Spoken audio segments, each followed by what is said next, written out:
Hello everyone, welcome to the Racist War. Coming to you just a little bit later than usual. We had the weekend off, and Fenian and Nosy are here with you. How are you, Hello. Nosy? How's the weekend? I was macking on bitches the entire time. Well, that's great to hear. We're always very supportive of that, aren't we? If it results in more Aryan babies in the future, then of course that's a great thing.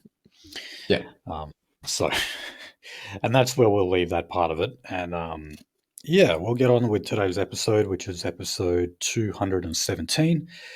And guys, if my takes aren't quite as hot as usual, it's because, well, I'm coming down with something. I feel a sick It's day. because you're not feeling as hot. I, I was about to say that, and I thought, no, that's too lame. So, yeah, I was like, avoid the bad puns. I'm a cheesy Um, ass motherfucker. yeah, I try to avoid to be, but no, honestly, I feel something coming down. It's only gotten worse. So I will do my best to soldier on through this episode. Okay, so as is quite common for us, we're going to start off talking about immigration today. We have a decision that was made just 3 days ago on a case that many people were following very closely.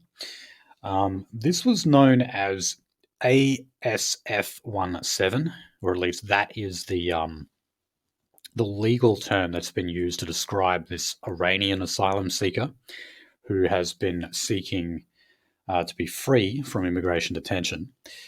Um, Someone who was in, or still is, continues to be, in indefinite detention. Now, fortunately, uh, the decision was made against him. This is the guy, if you don't remember, who said that he's converted to Christianity, is bisexual, and is Kurdish. And those Yeah. three things together make him, I And, guess, and a these things are persecuted related. minority. They could well be, but anyway, Yeah, he no, says it makes it impractical for him to return to Iran because he would surely be persecuted as a result. and he's literally checked all the fucking boxes because guess what? I guarantee fucking to you he got this from a little pamphlet from an NGO, as I said last time. This is Oh, of course. 100% coach speech. 100%. Yeah, and we know that like one of the favorite tactics of the left is to use our courts, is lawfare. Yep. Um, and yeah, I mean, no one does it any better than um, environmental activists when it comes to, say, taking various companies and sometimes even ministers to court. But yeah, like humanitarian lawyers love taking up these immigration cases, which was eventually how we got Medivac and other such bullshit. So they're trying. They continue to try. Don't worry, this isn't the last you'll be hearing of a case like this. They've always got more lined up. But for the time being, anyway, and I bet Andrew Giles is definitely breathing a sigh of relief here. Let's remember that the emergency immigration laws that they tried to pass, so remember they passed the House but did not pass the Senate after the coalition decided to call for a Senate inquiry instead and kind of put it on ice. But those emergency powers were to specifically deal with what the fallout of this case may have been. And this would have meant around about another 150 people being let free from immigration detention. So if you're wondering, Yep. like, what is different about this compared to last time when the High Court did actually rule in favour of that individual, the difference here is that this Iranian guy, ASF-17, has been uncooperative. When it's come to any kind of means to get him overseas in whatever capacity, he has refused to cooperate with authorities on any level whatsoever. So he's just a stubborn curmudgeon who just won't budge. So in this case, they're saying, no, it's actually kind of your fault because there are options available here and you're just being uncooperative. So that sets him apart to the other people who were just, deemed stateless or something like that. Literally just all the avenues to deport them were exhausted, and it didn't matter if they were cooperative or not. They just didn't have somewhere to send them, like the gay Rohingya guy who they wanted to send back to Yep. Myanmar Myanmar just said, no, are you kidding us? This guy's a child rapist. We don't want him. He can stay over there. And, you can't blame him for that. And you can't blame him generally for not wanting Rohingya people there. Anyway, I digress. That means for the time being, those emergency powers that Andrew Giles was seeking would not be needed right now, because it was basically they were there in the event that these people were let free. They would be quickly bundled up and shipped off somewhere, or they would be put in jail. Because remember, part of those reforms was to actually make it a criminal offence not to cooperate with immigration authorities for your eventual deportation. I think it's so funny. It's just like, oh, he didn't cooperate. It's like, what? The fucking, like, does immigration just show up and be like, oh, can you please come with us? Jesus fucking Christ. Like, fuck, you fucking say a racial slur on fucking social media and the police come and fucking drag you out by your ankles and fuck you on the street. It is kind of hard to believe that there's literally nothing they can do, especially when they say, oh, well, this guy's uncooperative. It's like, well, of course he is. What the fuck do you mean? He doesn't want him to go back to. It's like, okay, so what? Just kick him out anyway. Why is it his choice? Fucking handcuff his ankles behind the back of his head and throw him on a fucking plane. Yeah, and look, to be fair, those emergency laws were going to grant Andrew Giles, as immigration minister, those powers to actually do that. Well, either to do that or to actually just put him in jail. So it would have been better than nothing. And then, you've got the Liberals who stalled it. Dare I say that the Liberal Party were hoping that this decision would have gone the other way, because then that would have looked really, really bad for Labor. You would have another 150 people free. It would probably be only a matter of time until at least a few of them started to reoffend. Not all of them are offenders, of course, but, you can bet a sizable chunk of them would have been. And, it wouldn't have been that long until we got like another Bash Granny and her photo put out there for everyone to see. Bash, stab, rape. We've actually had all of those at this point. Yeah, we have. And we would have had just even more. So, that would have looked even worse for them. Of course, Labor would have then gone and pointed the finger at the coalition to say, well, hold on, we wanted these emergency powers to deal with this. They weren't exactly supportive of our contingency plans. I don't know how that would have worked in the end, but anyway, we can kind of breathe a sigh of relief right now. But definitely, I don't think that's the end of this kind of lawfare. There's always more. And they're still running scare stories in the ABC. Because we're a little bit late, some of my prep is like a little bit old now, like further than a week old, and I'm just skimming through some of these stories where they were profiling like children who only ever remember Australia. But under Andrew Giles's new draconian laws, they may be heading on a boat back again. And then they name like certain people. I fucking hate that. It's like, oh, people who've only known Australia. It's like, by the way, find an instance where this works the other way. You won't. Trust me, there is no qualms fucking like deporting British nationals who have only known Singapore their entire lives. There's no qualms, deporting any kind of European from any kind of country that they've only known their entire lives. Again, this is just one of those cases where this only applies to, like, look at this crying brown kid and fucking actually give up all the actual like base and rights of having a sovereign state. There have actually been multiple cases of where you've had, like, say, English people or New Zealanders who, came here as a kid. They never bothered to take out citizenship for themselves. And then they ended up committing some crime in their adult life. And they get sent back. And sorry, that's just the way it is. I can understand how New Zealand get kind of pissed off and we keep shipping criminals back off to them. But hey, a hell of a lot of them are bloody islanders and Maoris, and they have no place here. I'm sorry, New Zealand, but that's your problem. Jesus Christ. Okay.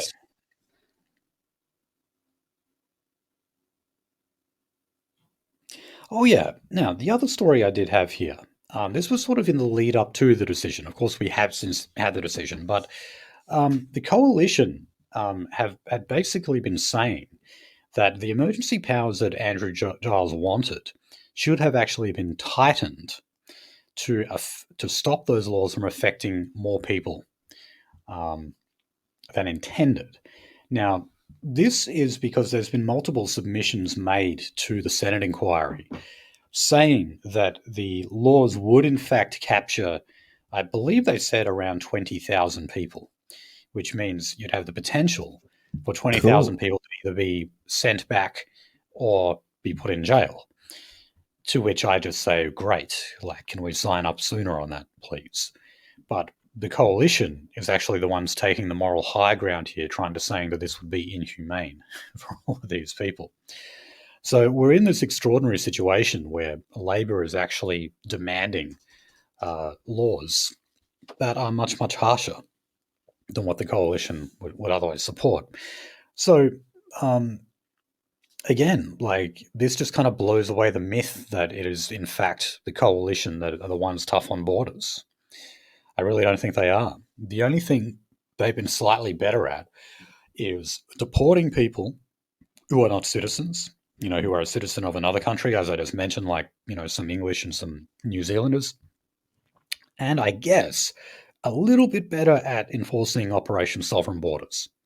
That's really it, like a few extra boat people get through under Labor. Yeah. But in terms of the raw numbers, net immigration, the coalition is basically a mirror image of Labor with all of this.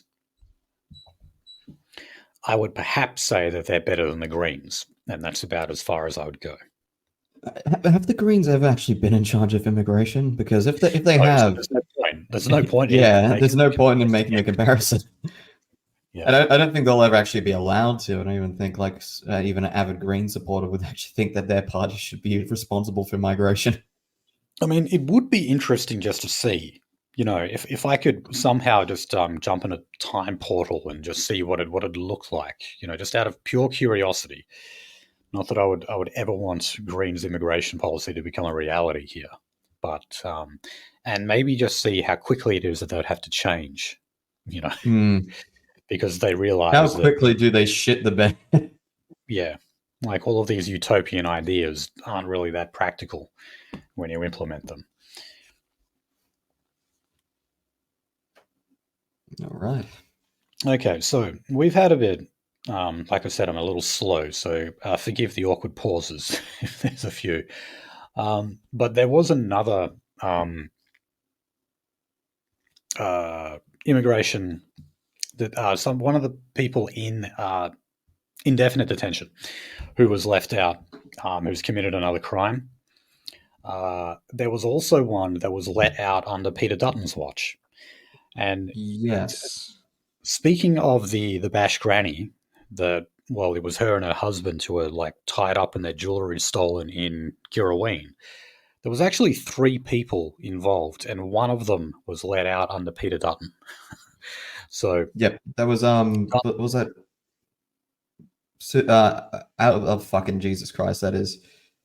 That comes with the side of like fucking shit smear on a fucking flatbread, doesn't it? Yeah, well, look, I mean, I can't pronounce that name. Oh yeah, look, I've got some of the names in front of me here. I'm not going to bother with them. They were all bloody Arabic, though. One was from Kuwait. I know that. The one who was let out recently when indefinite detention was declared illegal. He was from Kuwait. There were 3 of them altogether. All of them had served in immigration detention before. So yeah, I mean, look, to the extent that illegal immigration matters, it's the extent to which they pose a threat to the public, because a lot of them have been locked up for a good reason, and that was the worst thing about this. It wasn't just that we had suddenly 150 new immigrants. It was that we had 150 criminals basically let loose, and that was the issue. And for that, Andrew Giles deserves absolute public humiliation. And it would be nice to see him go. Not that we would replace him with anyone better, but I just like to see him punished in some way. It's more of a personal thing than like a systematic thing for us right now. Oh God. Okay.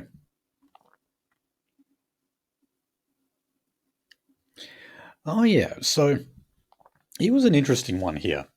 This was concerning people in Myanmar, so or Burma, whatever you want to call them. The people who don't like Rohingyas, don't like Bangladeshi Indian people.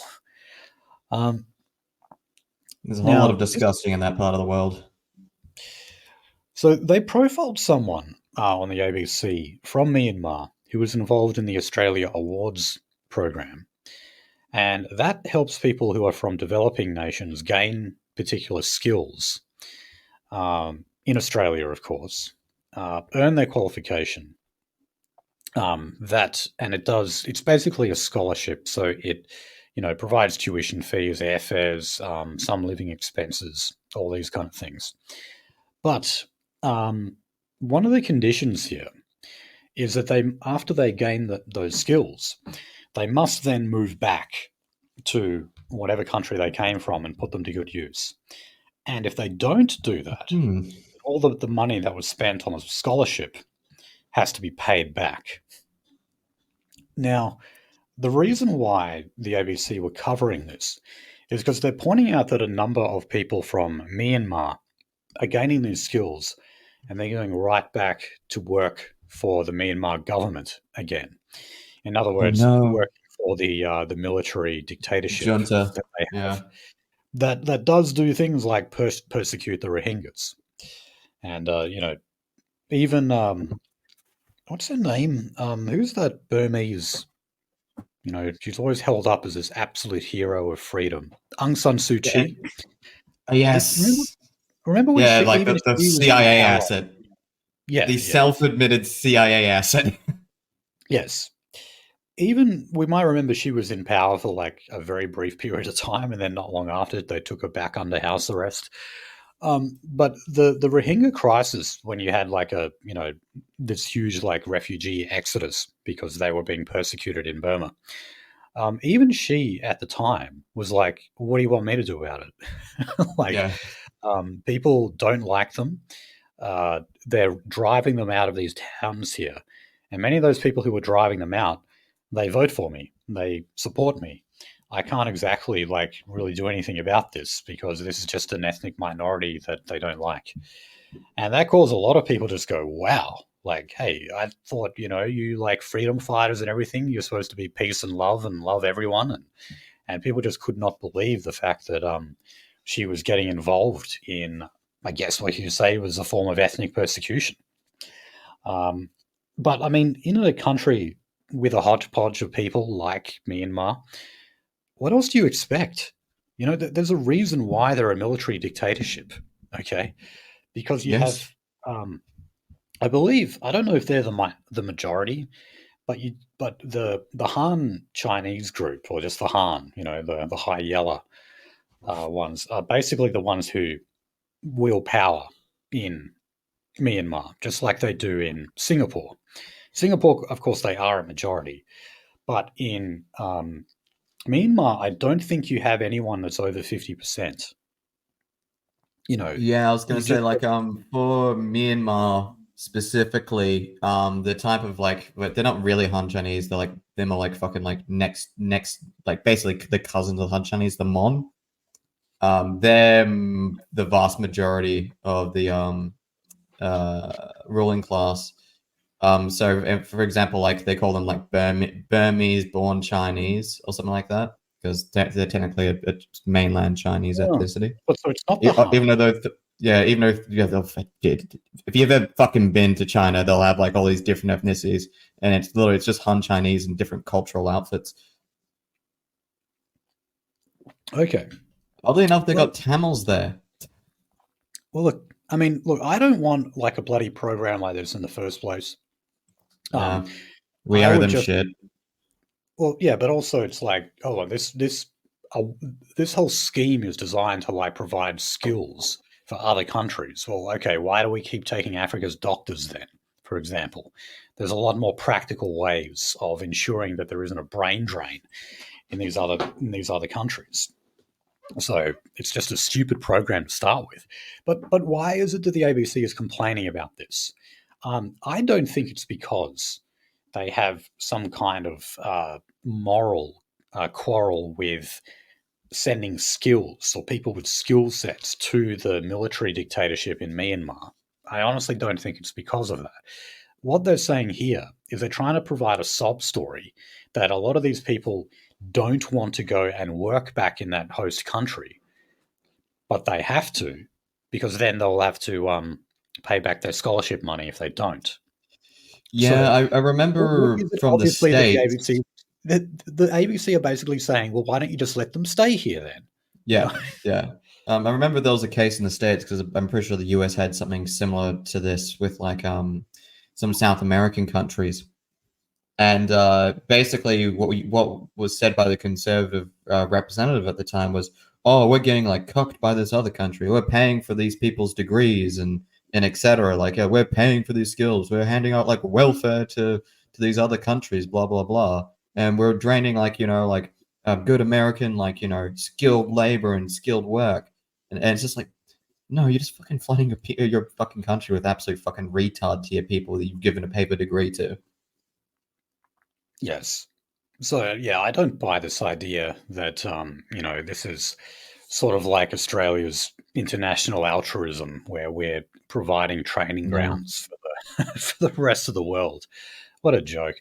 Um, if we simply just closed our borders to non-white immigration, that would like solve whatever brain drain issue that Australia is causing for the rest of the world. That would solve it in an instant. Okay, and we wouldn't need to worry about reskilling people in any way. Okay, so last story on immigration. This is to do with Chinese applicants under the recently made free trade agreement. Um, According to, I'll just read this here from the ABC. According to information on the Department of Home Affairs website, when a country's quota of working holiday visas was close to full, it would be suspended, and visa applications from its citizens would no longer be taken. So, under this free trade agreement with Australia and China, this particular program for working holiday visas had a cap of 5,000 Chinese applicants. This cap of various numbers also apply to other countries such as Thailand, Switzerland, Turkey, and Zero out for of all, Turkey, please. well, the thing is though they've actually already met their cap. Okay, so they've reached whatever how many thousand it was, and then all the rest of the applicants are turned away. Now, what's interesting here is that China had not reached their cap, yet we actually suspended their applications anyway. Wow. So, what's the deal there? Why are we actually doing this when it comes to China? Well, we know part of the reason. One is that the government is making some efforts, no matter how piss weak they are, to actually reduce immigration numbers. That doesn't mean that net immigration is going to slow necessarily, but perhaps the rate in which it was growing will slow.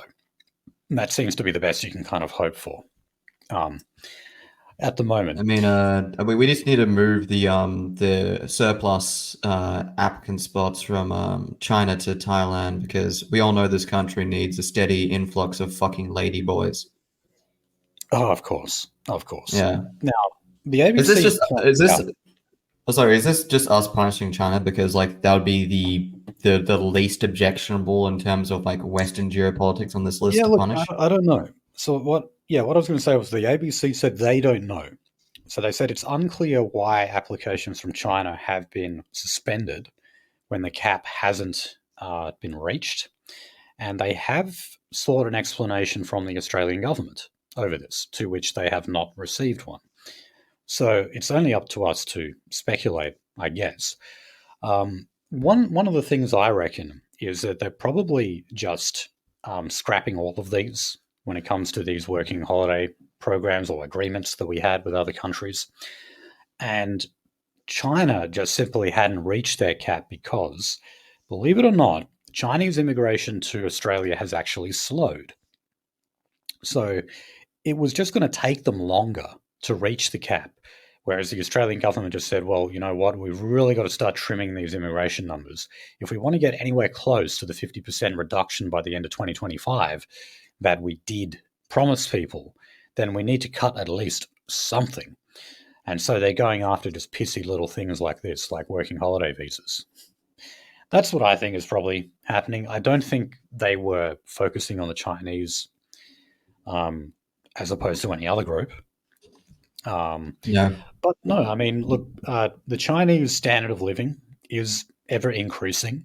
They're moving away from just being a manufacturing base now to, you know, being a much more diversified economy that is, you know, has people working a lot more with their minds rather than their hands now. So they have a Yeah, growing middle. it's a lot. Yeah, a lot of people say, oh, it's a growing middle class, but also it's the purchasing power and standard of living of even like the quote unquote rural peasant class in China.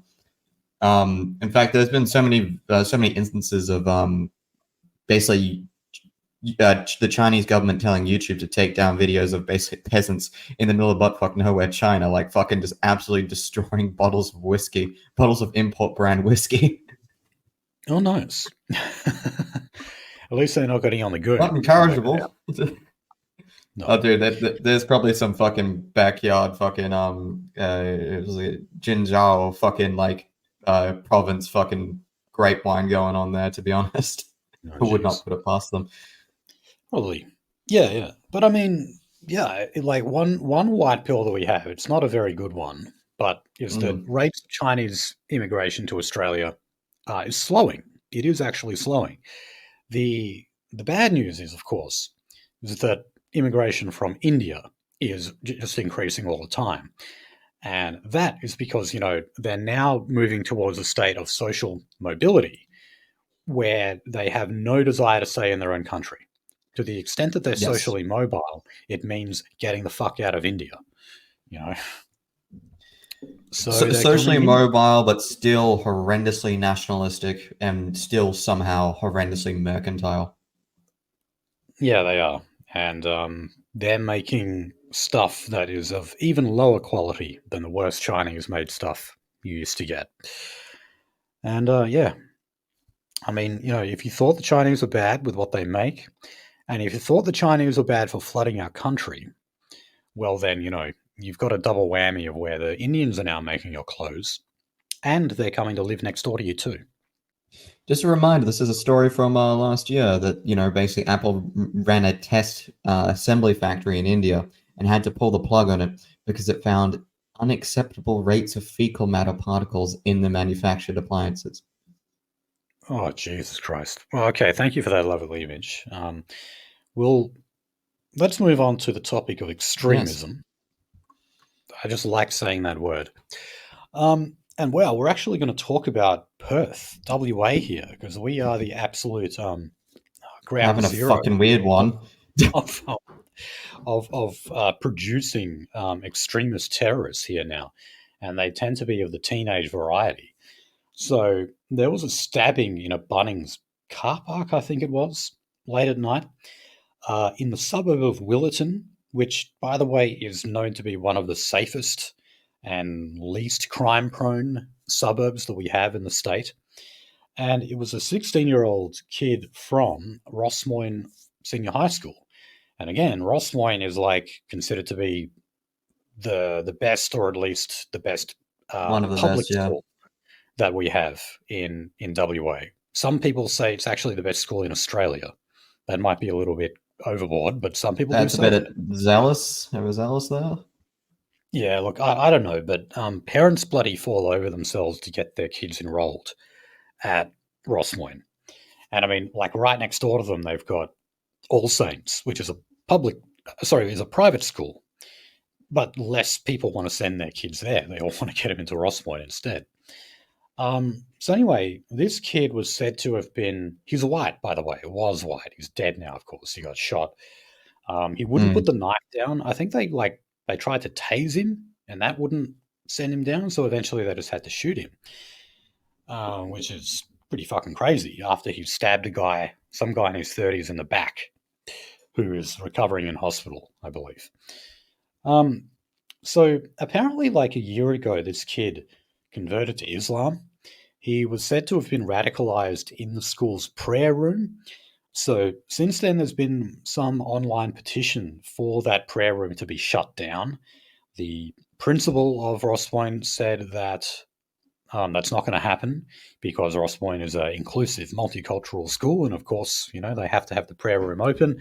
Stress that it's not just for Muslims; it's from students of all faiths. It's for fucking Muslims. Well, that's the It thing. just I mean, is. the people who are signing Jews don't use prayer rooms. Christians don't use prayer rooms. It's literally right, and just they're for not fucking Muslims. exactly using it as a prayer room, are they? They're using it as like a bully pulpit to radicalize and stir up political inclinations in students. That's Yes. really what it's about. And let's face it, they do that. Okay, we'll Forget your rules for radicals. We got rooms for radicals now. yeah. So I mean, like at the very least, okay, if they're not going to shut down the prayer room because of all the usual shit, well, you'd think that it would surely be appropriate to at least monitor it and make sure that students are not, you know, whipping up fury to go into jihad, which seems to be what has happened here. How else would a 16-year-old white boy who was completely secular beforehand suddenly become like a radical Muslim? It didn't come out of nowhere. Now, I know that the usual shit about mental health issues and all that, yeah, okay, he was probably troubled and all of that kind of thing. But so what? I mean, that is exactly who radical preachers target. They go after vulnerable people. And yeah, I just see, like, why the fuck is that something that they have in a school, in a high school, for Christ's sake? And you don't need a prayer room to go and pray, do you? No. You can generally Can't do you it just anyway. walk You can out do of it on a yoga or quadrant. something? Yes, you can. You know, like, isn't God's everywhere, isn't he? So you can talk to him at any place, at any time, whenever you want. You don't need to have a designated area for it. So I just don't understand that. Um, Certainly, when I was in high school, we did not have a prayer room. They've had them at unis for a long time, but I mean, they never had fucking prayer rooms when I went to school back in my They did day. when they did when during my time, and yeah, no, it's used. It's the room is used for fucking intrigue. That's literally like the one fucking thing that room was used for. I Yeah, remember there was well, actually like a minor pause on it at fucking a school there was a controversy at another school during my time because basically it turned out that the Muslims are using that room to like coordinate bullying attacks on fucking other students, namely a Jew. oh, okay. Yeah. Now, ordinarily, while we would be completely in favor of that, no, we wouldn't actually. No. Yeah, I mean, if you're using it you know for actual preaching, that's overstepping the line. Basically, you should be able to go to that room and engage in silent prayer and then leave again. If that's all the prayer room was, I wouldn't have a problem with it. But that's not what it is. It's being used to rabble rouse. Um, Pretty and this much. kid, apparently, like a year before, he threw a homemade bomb in the school toilet. You read that? There was like No. video of it as well. Yeah, like he made a bomb and like threw it in the toilet and like made it overflow or something. He had also been on a watch list and was part of some de-radicalization program. And apparently the phone that he had was, like a 3210 or something. It had no internet connection. It wasn't a smartphone, so it could only be used for calls and texts and to play Snake. That was it. So, And to bludgeon people. yeah, well, he put out a message or something saying that he was launching jihad that night or some shit. And then he made a pretty piss weak attempt. He just stabbed one guy in the back and then got shot. Um, it didn't seem to What be the worth fuck? very much. But yeah, it was a pretty crazy story nonetheless. And we also had like someone's face got slashed at Carousel Shopping Center. Oh Um, yeah, I fucking saw some shit from that. Someone posted the video on Facebook, and yes, it quite literally is a mix of the usual suspects. yeah, anyone who has been to Carousel Shopping Center knows what an absolute disgusting ethnic hodgepodge of horrible people it is.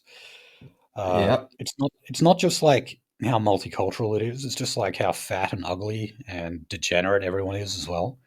Like everyone just looks like a piece of shit in Carousel Shopping Centre. No offense to anyone who frequents it regularly, but well, You yeah. know we're talking about you. Well, I mean, man, when I saw that story though, I wasn't surprised because you see so many fucking dodgy figures at I'm that literally just place. looking at the video right now, like them running through the LX like fucking like massage chair fucking sales booth thing.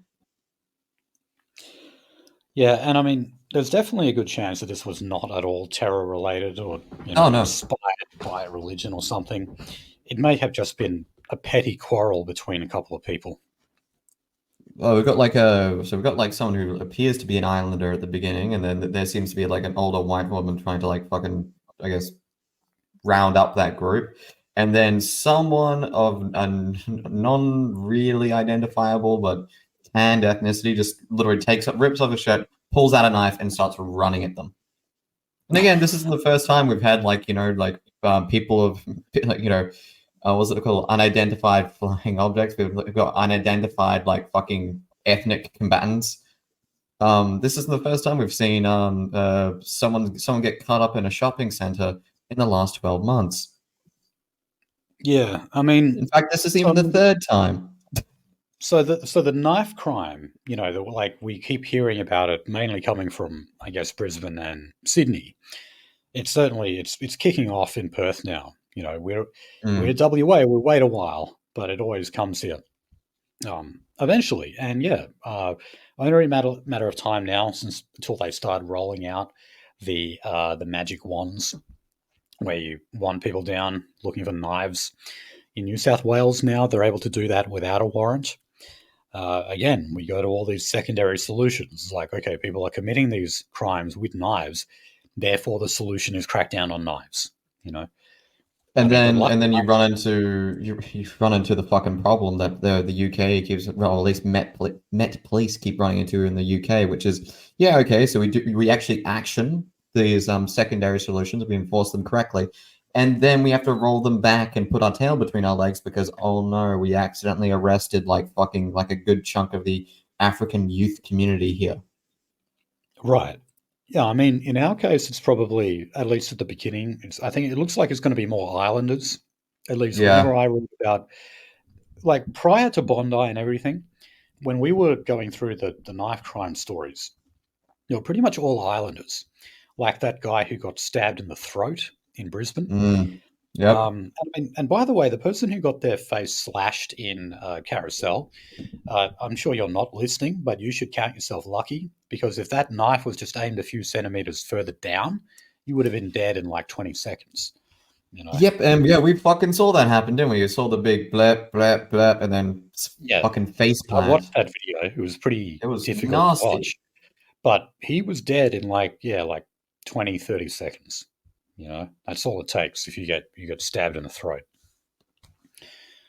So yeah, but I mean, okay, you might end up with more arrests, but there's no way you're actually going to crack down on the amount of knives that are out there. Every single person has several of them in their kitchen, for God's sake. So, what are you going to do? Start actually banning knives? It's just Well, not practical. it's. I mean, kind of you would, but the problem is they never actually will. Like I said, like broken window policing, etc. Yeah, they did actually manage to like reduce overall crime top to bottom in, was it New York or whatever the fuck it was, it actually like They did implemented implement into. it in New York, yeah. Yeah, yeah, and yeah, and you know why that was? Well, because they basically fucking arrested the entire fucking black community at the time. They Yeah. arrested basically every single Hispanic and every single black, all these fucking the actual ethnic groups that were, and by the way, this is factually true, responsible for the vast majority of fucking like brutal and violent crimes during that period of time. They put them all behind bars, and guess what? It Hmm. stopped it for about a decade, and then they all Yeah. got released, and it fucking kicked up again. They were also really cracking down on crack cocaine use, and what a Yes. surprise. It turned out that blacks were the ones who were using most of it. So, yeah. But if you read that fucking, I don't know if you've heard of that Oh, Nosy has just dropped out there. Well, I was just going to say that if you read that book, Freakonomics, which I believe is written by a pair of Jews, they actually say that it's due to legalized abortion, where you had lower class people performing abortions and therefore kind of preventing future criminals from living. So I don't know if it was really that. I think it would be much more to do with what Nolsey was just saying there. Nolsey's coming up right now saying device is not connected. So I hope he's working through that. Anyway, we'll keep going now. We're on to the topic of domestic violence, and we've it's been another big week of got a few stories on that. Oh, there he is.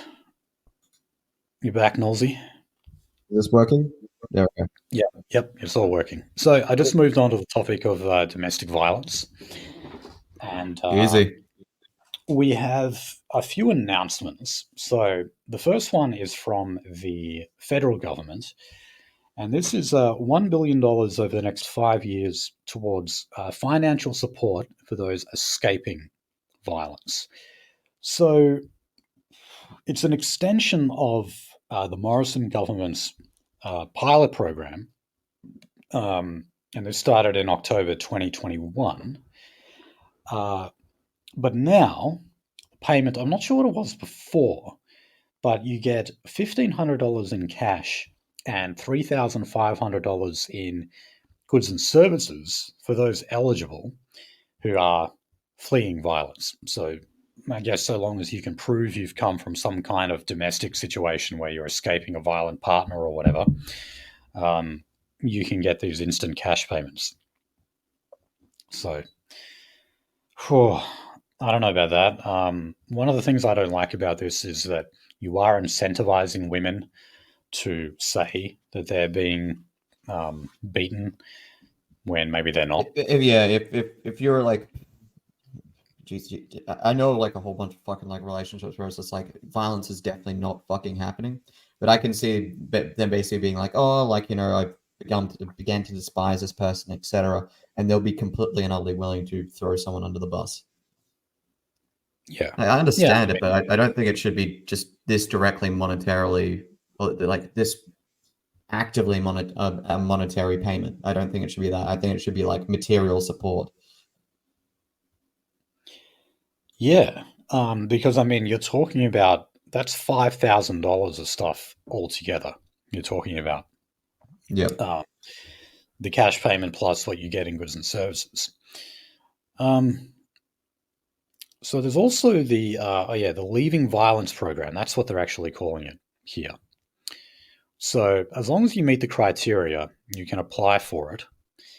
And the ABC is basically saying that this is a program that will work because a number of NGOs have been pushing for something similar to this for a number of years. Now, of course, with the recent uptick in domestic violence, and yes, it is true, there has actually been an increase in the amount of women murdered in so-called gendered violence and in the overall level of domestic violence in the past financial year. That is true. As we covered, though, in the last episode, or maybe the one before, this is basically a direct correlation of the post-COVID immigration bump. Okay, so I have no doubt at all that we're basically just importing more violent people who are beating up on their women. Now, one of the stories, if I'm not mistaken, has something to do with this is called Her House. This is a program for South Asian immigrants in Western Sydney. And it points out here that in Western Sydney, I'll just point out what it means by South Asian. According to the census data, West Sydney is made up of 2.3% of Indians. Okay? Which, you got to remember, that's actually pretty big, considering that Western Sydney, it really used to be like the Lebs and that who dominated those kind of areas. Indian immigration, or at least, the influx of it, is actually a fairly recent thing. So 2.3% is actually quite a lot. And this one here, the staff there, they predominantly speak Punjabi and Hindi, both, of course, Indian dialects, and they help the victim survivors, as they call it. They help them navigate Australia's justice system, social services, and visa concerns, as well as finding refuge from a violent home. So, this story really just confirmed my biases. Of course, this doesn't relate to the immigration influx that we had, as in correlating with the increase in violence, but surely the fact that we've got programs like this popping up means that at least some of the domestic violence we are importing in Australia is coming from India. Yes. And it's coming from a class of people that perhaps we did not associate domestic violence with before. But that's changing because, as we always say, we're no longer exclusively importing the Brahmin class. We're getting all the shitty castes too. We're getting the Suhedran, the Sudhedran, and the merchant class, which I can't remember the fucking name of. Yeah, I don't know if we're quite getting the untouchables yet. They still don't really. Oh no, Dravidians. Oh no, I've seen a handful of Dravidians recently. Are they the untouchables? Yeah, basically Dravidians. Yeah, untouchables. Okay, I can't say I'm that. I know the Brahmins and the untouchables. I know like the two extremes of the spectrum. In between, like Brahmins, warriors, merchants, peasants, Dravidians, and I think untouchables are technically a class below them because like basically being untouchable means you're not even in the caste system at all. Right. Yeah. So we've got programs like that. Now, I mean, there's other ones as well. I mean, there's definitely ones out there for like Lebanese people, for Aboriginal. Of course, there's never one exclusively for white people. But yeah, I mean, why is it that we need these like women's refuge centres exclusively for a particular ethnic group? It's because they're committing a lot of fucking domestic violence. Yes. It's not build it and they will come. It's they fucking did this shit, so we had to build this shit. Right. Okay, so in Victoria, the government is considering giving police the power to permanently ban family violence perpetrators from interacting with victims. So basically like a restraining order that lasts for life. That's an interesting one. What? Yeah. So under the proposed reform, a family violence safety notice, which currently holds for 14 days, could in fact extend permanently. So, wow. Now, that again just shows kind of desperation where, you're seeing the numbers increase all the time. The problem is not being deterred by the usual means. So instead, they've got to reach for something really extreme, which is, like I said, a restraining order that just lasts forever. I mean, I could say yes to this, but again, it's like we could say yes to this. It's going to be implemented by a government that is not actually benevolent, and the ways of ensuring that this is not abused will not be implemented. Right. There are very easy ways to make sure this is not abused, and that's probably like fucking getting the say if like I can think that one way of abusing this would be using kids, coaching kids to label out this kind of restraining order against a parental figure, and then maybe like basically reassessing that when they turn 18 or they leave the house or whatnot. Yeah. I mean, I imagine there would be some situations where, there's some guy who has been horrifically beating a woman and should not be anywhere near her. That I can definitely understand. But I mean, there still are measures in place to make an arrangement like that happen. Yeah, we already have that. So, yeah, this is basically the Victorian government saying, let's make it a bit easier because they're just dealing with so much of this stuff. And Melbourne definitely has a very, very high Indian population too, and a lot of Sudanese and a lot of everyone else. Yeah, legislation of necessities. The legislations of necessities brought upon you by fucking societal decay. Yes. Now, in terms of the funding of this, in Queensland, they're estimating that they need an extra $300 million for frontline services there. So Queensland's Domestic Violence Action Centre has recorded a 25% increase in referrals over the last year. Okay, that's at that exact time period. And they're saying that they need an extra $300 million to actually get through that. One of the other issues is they just don't have enough. I didn't even know this term existed before, but they actually just call them domestic violence workers. It seems like a weird name. DVW. Yeah, weird. Yeah, It sounds like they yeah, work on domestic violence. yeah. Well, I imagine it would be kind of hard to Johnson, incentivize people. we need 5 more battered wives by the end of this week. Yeah, it does sort of make it sound like they're committing domestic violence. I imagine it's supposed to be the opposite. Kind of funny. But yeah, that is actually what they call them. Anyway, no, again, it's just like, okay, there's been this huge increase. No one is actually really asking why. Albo, I don't think, said it. And whenever anyone does try to name a cause for any of this, they do things like mention fucking Andrew Tate. I think I mentioned I watched Sliders a few weeks ago when they were talking about this. One of the journalists on the show was actually saying that it was to do with increased misogynistic attitudes from Australian men towards Australian women, and that it's being fueled in part by commentators like Andrew Tate. Really? How many of these fucking Indians who are slapping their wives around are like watching Andrew Tate and his sports cars and his I am going to be top G. I am going sex to be slaves or top whatever, G. and thinking, yeah, I need to really show my woman who's boss, and so I'm going to bash her now. What color is your street shit? These Indians would not have even fucking heard of the guy. Okay? I don't think I had heard of him until I heard that, the charges that were pending against him in Romania.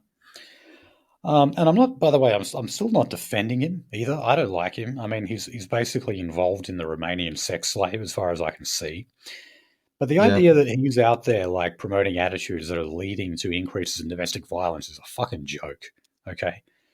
And this is where like the conversation inevitably turns to farcical avenues like that when you refuse to talk about immigration, when that's the verboten topic.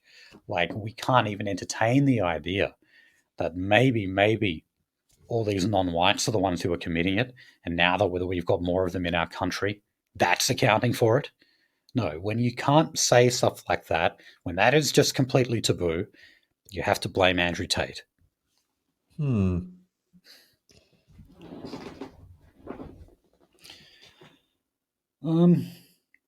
Okay. And just last story, Brittany Lawger, who was a Labor MP from Queensland, is saying that she got drugged and sexually assaulted at like a music festival or something. Which, yeah, wow. She's made the report to police, but we don't have any real details on it yet. Okay. Now, I don't know. I'm looking at her. I know this is crude commentary, but a lot of the time when I read these stories like this, I need to have a look at the woman. You need to make a judgment call. You need to lock it in. Yeah, would someone sexually assault you? Does this pass the Sargon test? Oh, that's right. Yeah. Oh God, that means I'm doing that. Yeah. But I don't know. I saw a photo of her and I was like, okay, I guess I can see it happening. I only saw one photo of her, but she doesn't look that bad looking. But look, if that did happen to her, that's terrible. That shouldn't have happened. But also, an ethnic minority would have been far more likely to have done it. And if we ever get a conviction out of this, then I'd love to see who did it. Yeah, let's just check that she's not getting a book deal done right now. Oh God, just so one quick story here that I put underneath domestic violence was a story on Australia's most famous suffragette. Oh, yes. So if you're ever wondering where the seat of Goldstein gets its name from, it's actually from, who was our This most Yenta. famous suffragette, Vida Goldstein. Yeah.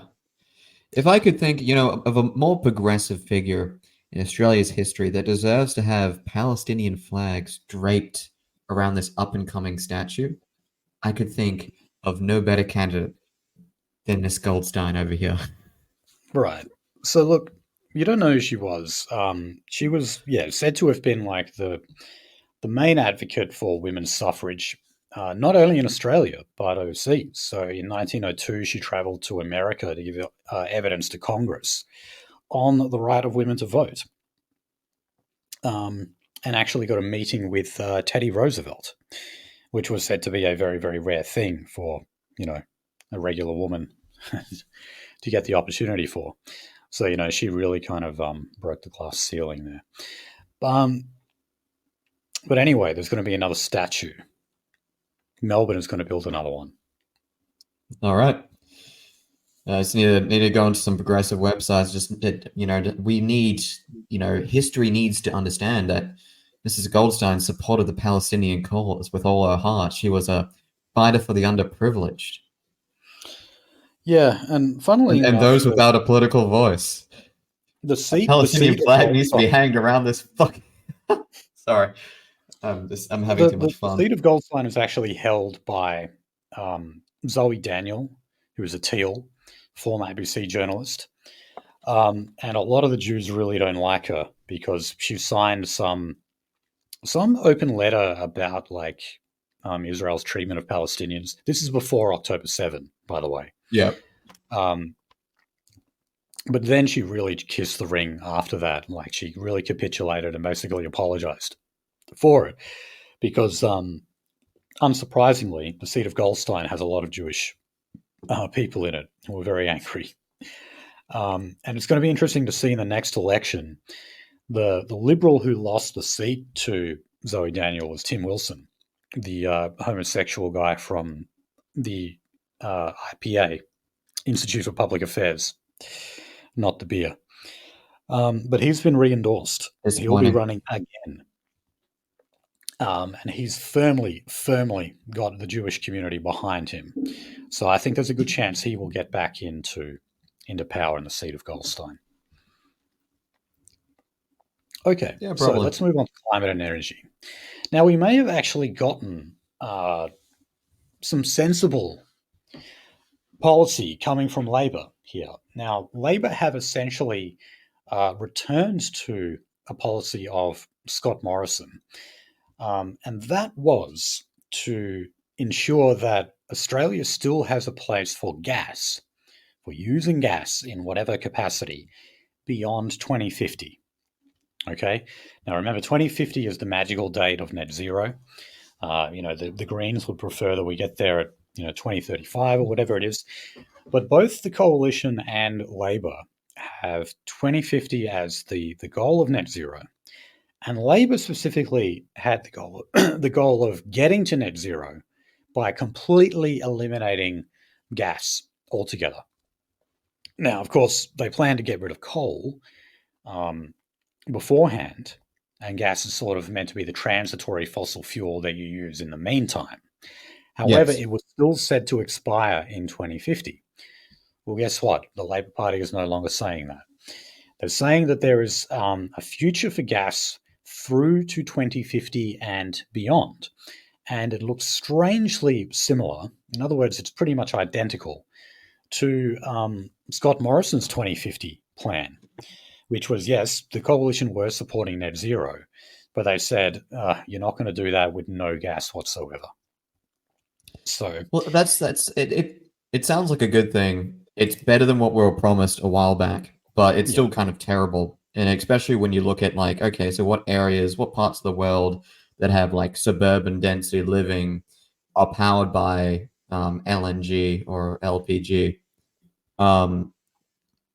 Well, it's basically like fucking rural peasant farms that basically can't afford to get diesel out into the middle of buttfuck nowhere in Russia and China. And their quality of living there is still actually quite shit just because of the grids of the energy saturation ability of LPG or LNG, which by the way, LPG is like petroleum gas, basically the natural gases we get from petroleum, and LNG is liquid natural gas. That's gas that we find in the wild itself. They're both relatively the same makeup of alkene gases. There's very little difference between them. But yeah, it's better than like literally just like fucking rolling brownout city, i.e., fucking modern day South Africa. But it's not that much better. You're not No, going to have the you're same right. quality of life that you have now on that kind of system. But I mean, it does kind of at least show that the Labor Party have a little bit more realism than the Greens do. On the day that this was announced, Adam Band nearly blew a fucking fuse. I forget where he was interviewed, but he was saying that like Labor was fast tracking climate catastrophe or something like that by burning more gas. Now, also, apparently a number of backbenchers in Labor have been speaking to both the Australian and the ABC, saying that they were blindsided by this. They were saying that this was basically a captain's call by Albanese. So I suspect that some of those on the left faction of Labor and those who are a little bit more greeny leaning, they were not even consulted about this. Not that I care about that. I don't give a fuck. But yeah, apparently there are some internal disputes in the Labor Party from the left faction at the moment over this. They're not happy about it, and they're not happy about the fact that they weren't consulted over it as well. But yeah, I just hope that they go further with this in terms of like, is this going to perhaps stall people or Labor governments at the state level saying, well, if you build a new house, you can still have gas appliances and a gas connection, because you can't do that in the ACT, and they're moving towards that in Victoria as well. Yeah. I was going to say, So, like, there was a lot of screaming from within industry about this kind of stuff, about, like, say, like a full rollover in that period of time. And that's because of stuff that we've talked about here, like the actual material and labor that would need to be put into a large-scale, fully renewable grid, and obviously the inherent irreliability of it.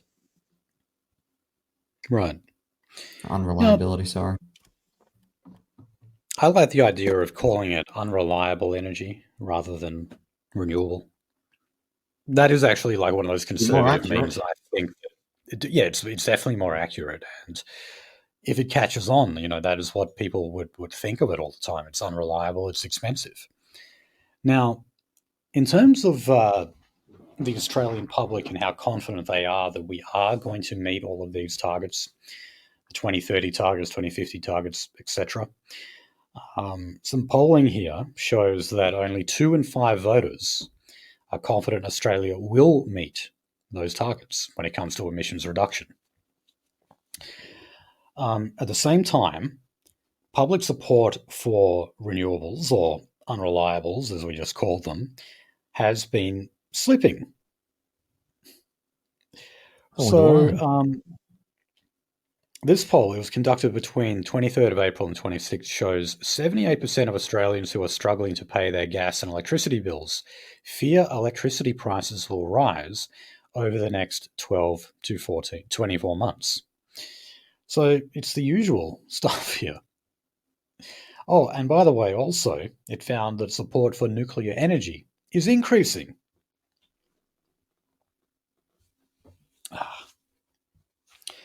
So I'm sorry, I'm just going to read this verbatim again because my brain is not operating at 100%. But as the Albanese government moves to accelerate the shift to renewables and clean energy, only 40% of voters are confident that Labor's 43% emissions reductions target by 2030 would be met.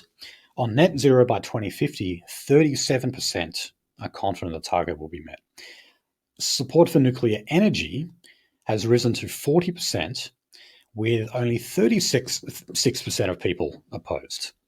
While support for new gas and coal-fired power plants lifted to 36 and 33%, backing for renewables remained strong, with 75% endorsing solar farms. However, that is down from 79%. So, okay, it looks like it's still pretty high, but it is slipping when it comes to support for renewables.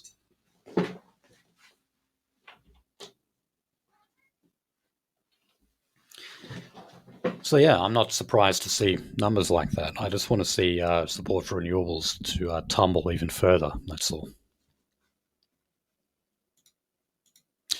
Okay. Oh, this story just kind of made me laugh. Well, I'm only laughing because no one was hurt. So there's been a partial tunnel collapse in Snowy Hydro 2.0. So this was due to a drill and blast operation that kind of went wrong. There was this little collapse in the tunnel. Thankfully, though, no one got buried underneath it. But it looks like this is going to cost literally millions of dollars. And I just laugh because every now and then we read one of these stories. There's been some new delay or cost blowout or something that has gone wrong to make this to make it go for longer, to make it more expensive. And this is just another one of them. Okay, so the federal government will offer up to $10,000 payments for motor, electrical, and other apprentices who are willing to learn clean energy skills in their fields.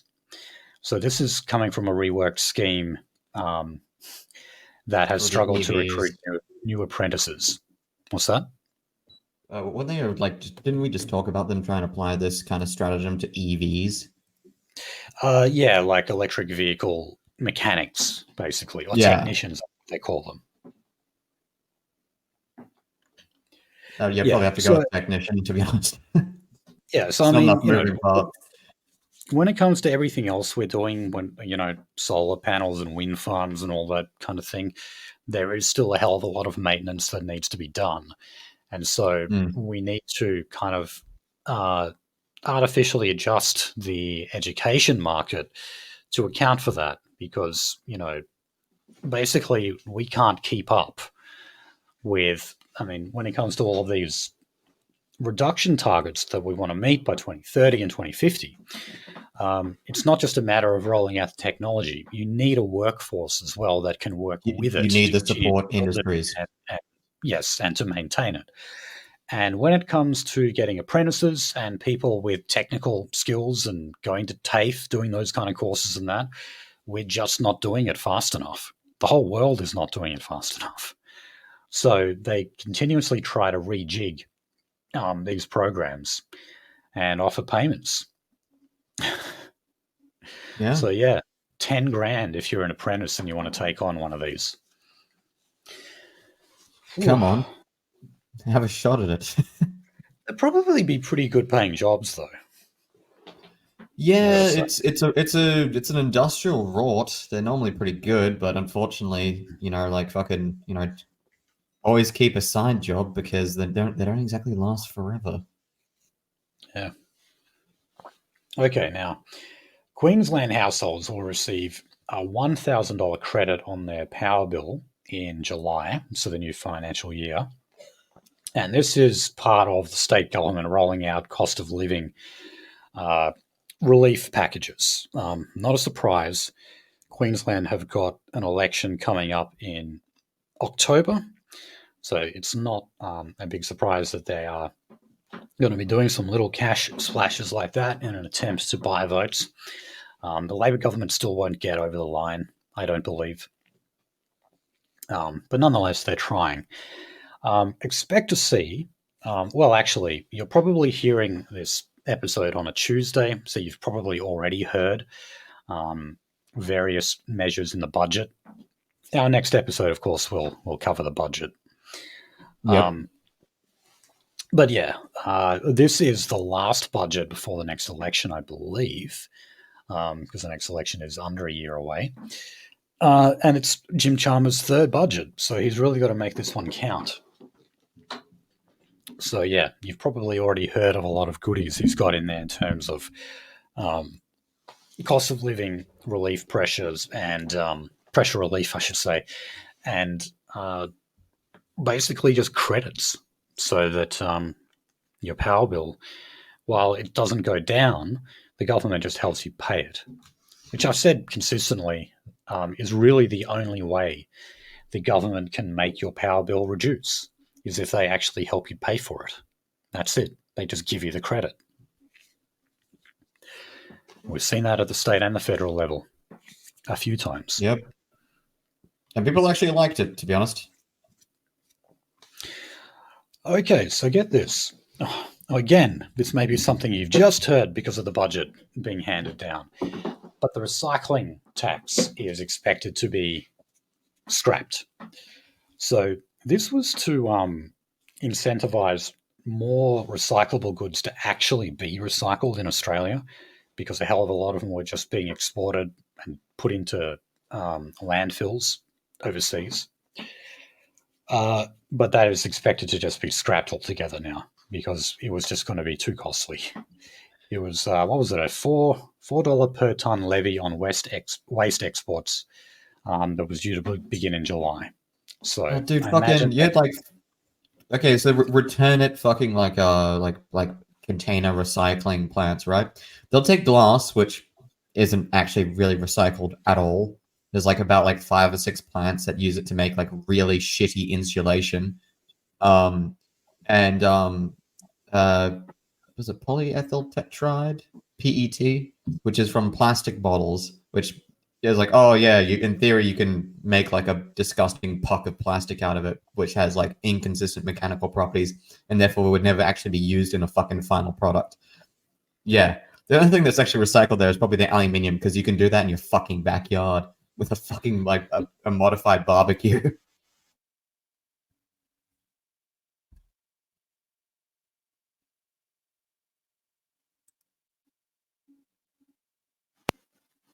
Oh, hello. Okay, we're recording in. Sorry about that. No, but the other thing about this recycling tax is, do we know who owns the recycling industry in Australia? Yeah. It's the Pratts. Okay, they're a Jewish family.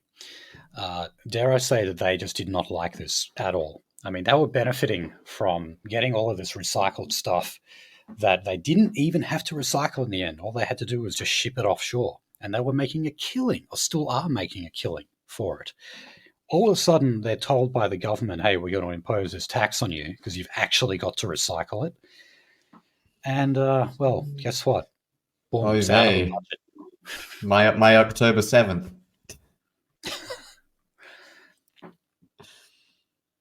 You've beheaded 40 of my investment properties. All right, I'll just go through some of these stories quickly, because for whatever reason, under climate and energy, we had a shit ton of stories this week. So, a 5.5 renewable energy grant awarded in the final days of the Morrison government. I 100% just heard who got you sick. Yeah. You can hear, yes. Yeah, there we go. Background. Oh man, you're going to be fucked over the next couple of days, aren't you? You're going to be fucking destroyed. I don't know, man, but I'm feeling worse as this episode goes on, I can tell you that. Oh, shit. I'm certain of spending all day in bed tomorrow, it seems. Anyway, let me read that part again. So a 5.5 renewable energy grant awarded in the final days of the Morrison government to a company that is owned by a Liberal National Party-linked businessman is now formally being investigated after damning court findings that the former party president misused the taxpayer funding for himself and his family. So this is the ex-LNP president, David Hutchinson. So he's the one who is under investigation. And he was then the director of Green Day Energy. So, yeah, look, I point this one out just to show that, like, you know, just like John Boehner in America is involved in, like, the marijuana lobby now, it doesn't take long for conservatives to get right in behind all the money that is to be made of green energy as well. You know, I mean, they're the ones who were supposed to be kind of standing up to this stuff, or at least they were for a while. They were supposed to stand up to green energy tyranny, not anymore. And now when it comes to these cash scandals, you know, when it comes to the grants that are being doled out by the federal government and the state government, Well, guess what? Former politicians who have inside information are putting their hands out for that money now as well, and doing it in dodgy ways that's getting them investigated. Okay.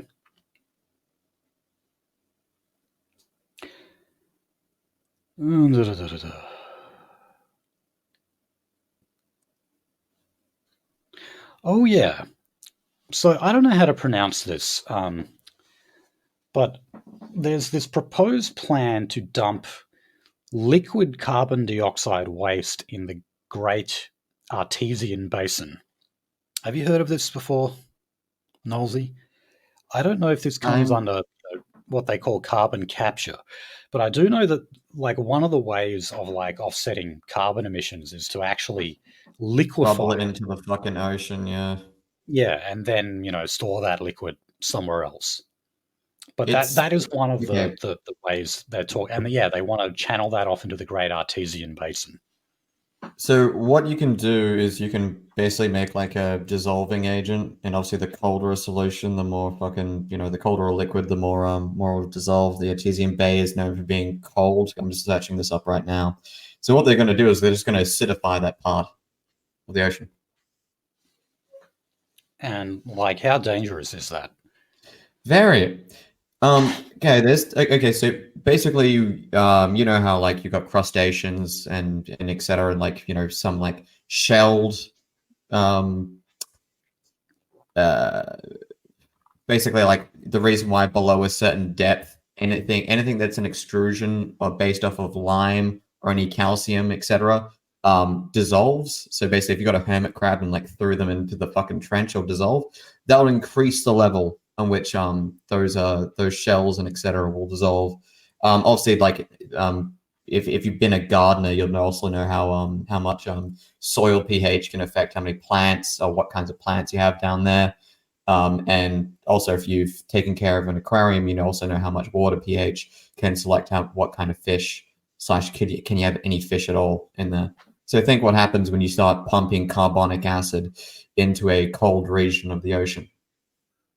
Right. Okay. Well, look, unsurprisingly, like this is an announcement from the Albanese government, but apparently there are some ministers, so not just backbenchers here, but ministers are concerned about, well, the general safety and the environmental risk that this might actually pose.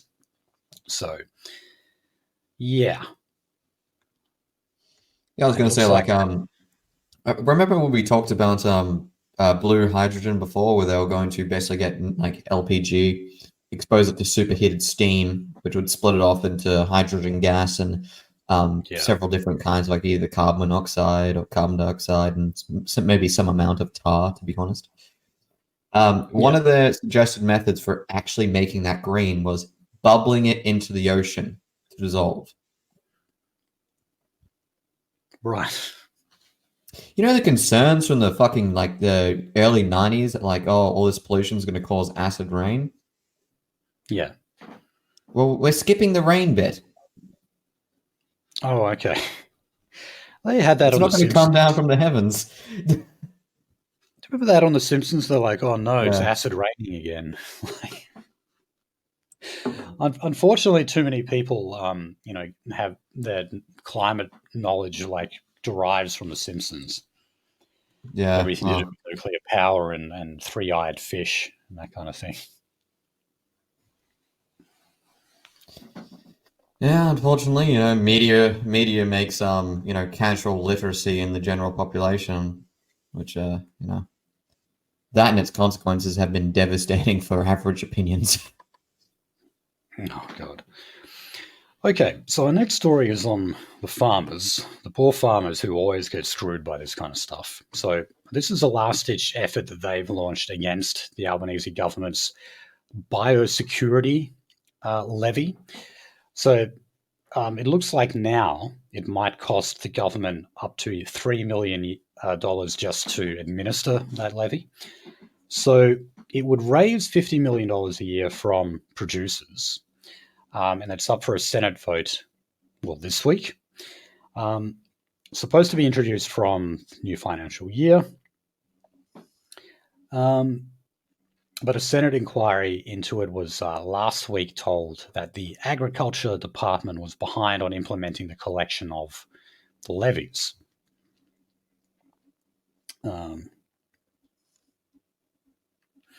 So Michael Coote said that the fruit and vegetable sector's existing levies cost over $500,000 a year to collect, and calculated levy collections cost the government for the new tax were potentially closer to $3 million across all of agriculture rather than the estimated 800,000. So that's definitely a huge discrepancy right there.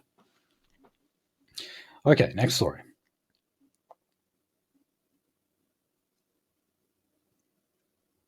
So the coalition and the Greens are threatening to scuttle what is a key plank of Labor's climate policy in the Senate, with the opposition warning a scheme forcing companies to disclose climate risks could cost businesses up to $2.3 billion annually. Yeah, so this is actually something that the Greens have supported for a long time, where you've got these compulsory reporting measures where if a company sees some kind of climate or environment risk, it must be made publicly available, even if it is really, really small. And, that's a good way to frighten off investors, of course. Also, it's a good way to put together a portfolio for further legal action, isn't it? Well, that too, yeah. I mean, they're sort of like doing the dirty work for you, for the people who want to launch warfare against your company. You're there kind of, providing the paperwork for them. You're doing the footwork, buddy. You're doing the footwork, or you're doing the tying of the noose that's going to fucking hang you. Right. So this has been described as the biggest change to company reporting in a generation. And the coalition has used a parliamentary report to outline its demands to limit the policy's impact on business after farmers cautioned it could be an absolute disaster for them. So yeah, again, like you'd just be talking about ordinary primary producers having to do up these bloody reports. And then, like you said, that information is publicly available and some bloody law firm takes you on after that and prevents you from developing your land. It's magical, isn't it?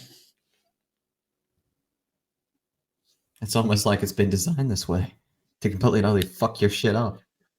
It almost is. Almost is. Okay. Right. Are we going to skip over to IR, or are we going to do the government recommendations? Well, let's go to the economy and cost of living. I think the other stories in climate and energy aren't too exciting. Not really. So, well, okay. Budget, again, I'm not going to talk about it because you've probably already seen it. So instead, we can talk about the Victorian budget. I'm not going to go through everything here. I'm just going to tell you who the winners and losers are. So the winners, now this is basically just, who gets more funding. So state schools, school infrastructure, teachers, hospitals, family violence services, renewable energy. And the losers, looks like there's more of them. Kindergarten and childcare, community hospitals, mental health, tip users, ratepayers, major projects, and casual workers. The other thing about the absolute state of Victoria at the moment is that they are in even more debt. So net debt after this budget is taken into account is $156.2 billion. That is an absolute shitload. Especially when you consider that back in 2016 to 17, that financial year, net debt was only $15.8 billion. Okay, so it has gone up. What is that? Over $140 billion in only a few years. This is the legacy of, not just COVID, but just, Dictator Dan generally. Now, there was also budget in WA. Again, I'll go through the winners and losers. So, winners, They say West Australians. By that, they just mean, GST revenue. We get more of it. Homeless, households, parents, apprentices.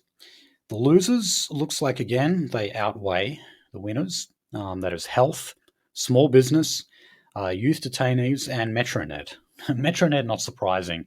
The funding is pretty much just staying the same, and it's always behind time. Now, what's interesting here with WA is that then they have neutral. So it looks like the neutral might be the biggest of the lot. So home buyers, mental health, tenants, education, the environment, and women. I love when they've got the Women. cartoon women, and it's got a little. We've got this oldest infrastructure and commodities, and we're just gonna throw women in there with them. Yeah, why aren't men in there? I don't know Because why women are both infrastructure and commodities. They get to be their own sector of the economy. Bloody hell. Yes. Oh man. It should be way more insulting. Like, it's done through like it's meant to be progressive. It means to be progressive. But it sounds so fucking insulting just to throw like an entire fucking sex in there, without without consideration that everything else in there is a tradable commodity with a fucking fixed value. Yeah, it does sort of make them look that way. I'm sure that was not intentional. No, it probably wasn't, but I still find it funny. Okay, so moving to the Senate inquiry into groceries. So this is an inquiry actually led by the Greens. So they're recommending big fines for grocers who mistreat suppliers. But they have largely failed to find any kind of agreement between the Greens and the major parties here. Like, the Nationals want to use divestiture powers, for example. The Greens want to use it too, but they want to kind of go a little bit further, well, a lot further than them. But the Liberals and Labor are saying, what do you mean? We're not running a command economy. We're not going to do anything like that. Yeah, I was going to say, like, I would hope that I could trust the Nationals in this case, but I don't think I can. Well, look, they always end up towing the Liberal Party line anyway. So even though I agree with them, I think the Nationals have actually found like a good middle ground here. Hell of a lot. Like, if you were to implement a lot of the Nationals' economic policy, when you look at what the Nationals have on paper, it's actually quite good. Dare I say, it looks like third positionist because, they are from the school of agrarian socialism, as some people call it. But, Nationals' economic policy is basically just like, they get some drought relief every now and then for farmers. That's about it. That's like the only thing they ever win. Yeah, and again, they'll fucking fall back to the Liberal Party's line of free market agri-capitalism. Yes, which is why so many MPs from the National Party end up going independent, like Bob Katter.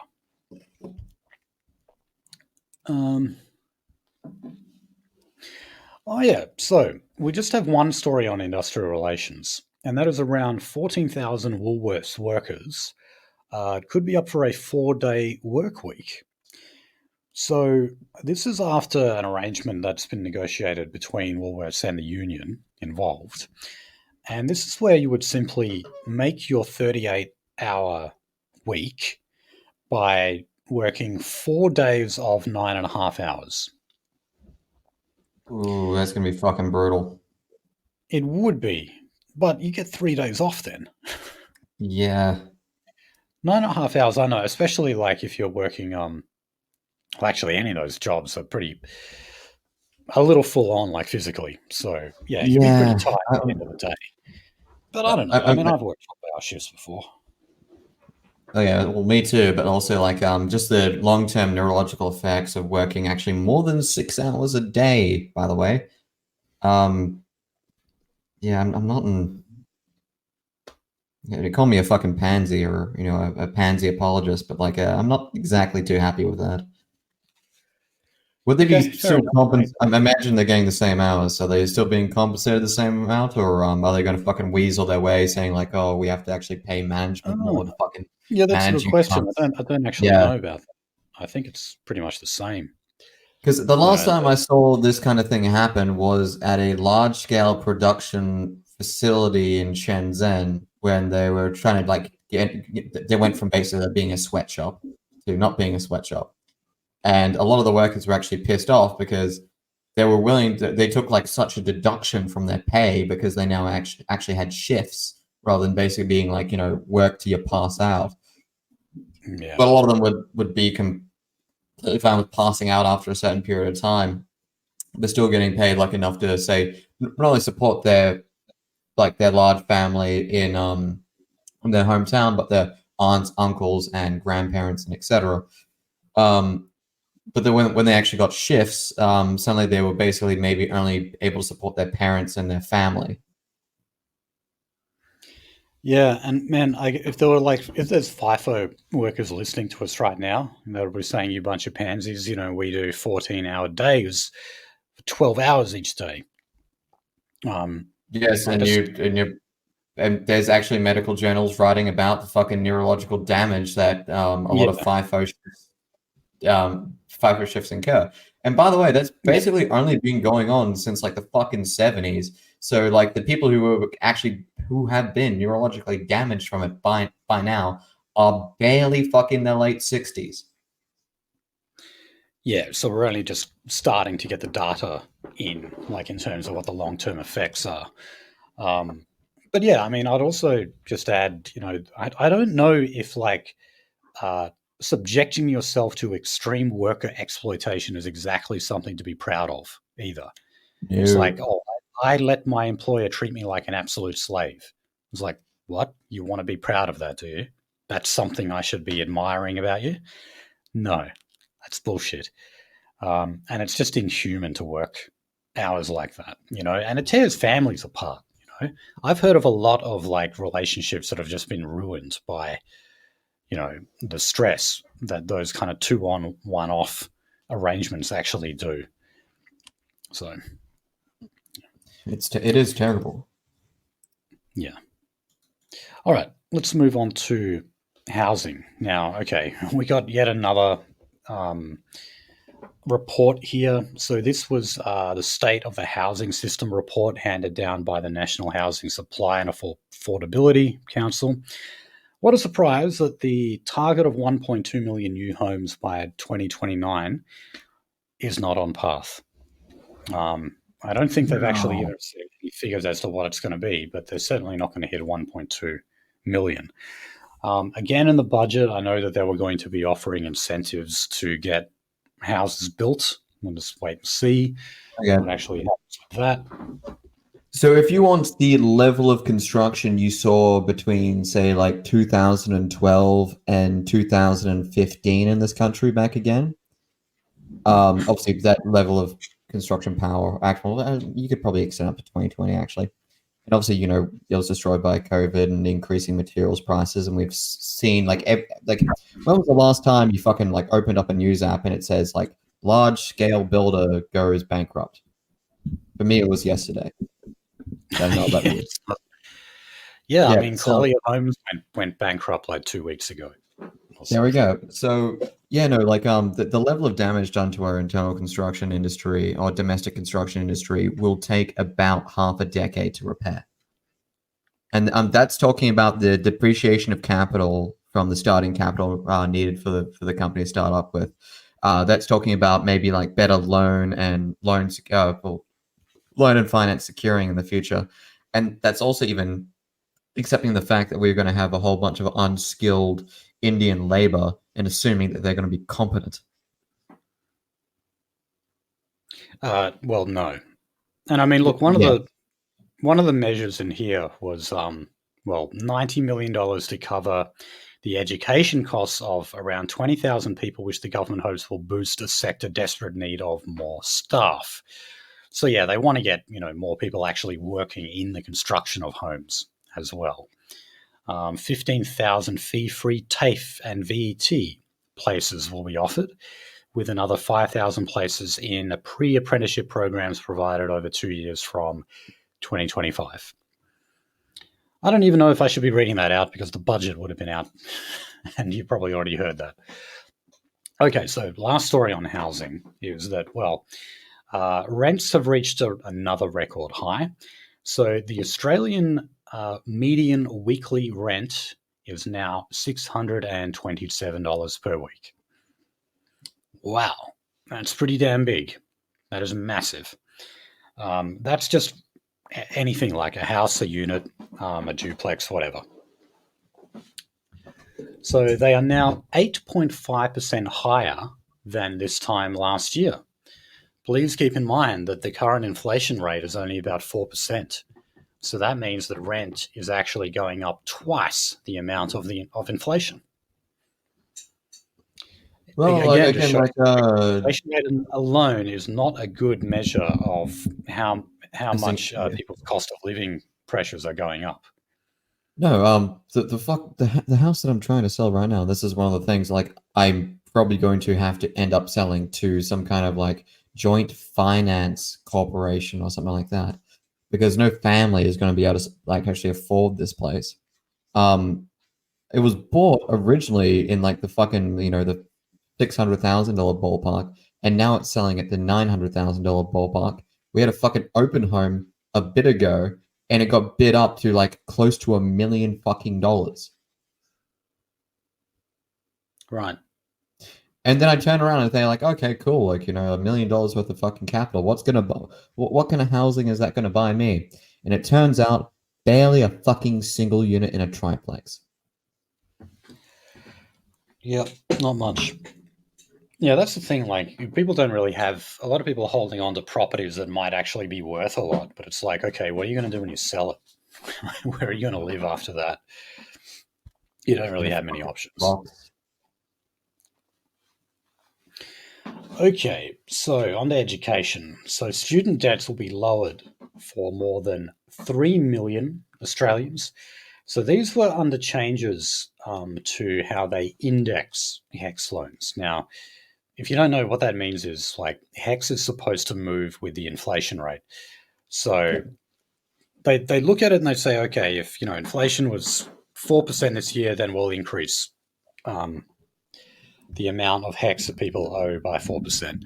The last time they indexed HECS was actually a 7.1% increase. And that caused a lot of outrage because people were like, hey, the inflation rate is like not actually that big, yet you're indexing it at this really high level. So, and that meant a lot of economists were pointing out that, well, the HECS debt was actually increasing at a rate further than wages. So, yeah, it effectively amounts to actually charging interest on HECS, which they're not supposed to do. It's supposed to simply move with the CPI. So anyway, I can't remember what the figures are exactly here. It's certainly not going to decrease the absolute amount of HECS that you have. It simply means that the indexation is not going to be as big. In other words, the rate in which your debt was going to grow will simply be slowed down a little bit. That's all. So it's a little bit of relief. It is far from because HECS compound student debt forgiveness. I don't think Albo is going to be that generous and just forgive your debt. Oh fuck no! No worries. And Biden's not going to do that. Oh yeah, dude, I love watching like YouTube shorts and finding those like dumb fucking dirtbag left irony bro guys, and they'll be like, Biden literally, like, this is how you know that like they really fucking hate us, because Biden could literally turn around tomorrow and get rid of the student debt. This is one of his promises. Why aren't you doing it, Biden? And I just remember every fucking like rightoid motherfucker back in the day saying the same thing about Trump, and I smile a little bit. I smile a little bit because they suffer, and I like to see them suffer. Well, okay. I'm glad your Schadenfreude is satisfied with that. Now, the only other education story we've got, we've got a bit on the student encampments. We'll get onto that when we move on to Israel. But the Albanese government has actually shelved a proposed levy on wealthy universities. So this followed what was backlash from the sector. And they said this is especially unfair considering the fact that you're already putting a squeeze on international student enrollments. So as we've covered before, the rate in which they're approving student visas has actually fallen by approximately 24%. So it's one of those few areas of the visa system where they have actually trimmed it to a noticeable degree. And of course, big education, the universities are absolutely furious as a result of that. So this was going to be a $10 billion higher education future fund that was there to bankroll infrastructure and student housing. It was proposed in a recommendation under the review of the tertiary sector. And yeah, it was just going to be a levy on the more prestigious universities that we have in this country. But no, that's been scrapped. Oh yes, the more Indian degree mill universities we have in this country. Oh, hold on. I tell a lie. We have one other story under education today. Actually, this was one of my favourite stories of the week. Oh boy. And that is that, huh? Oh boy. Have you read this one?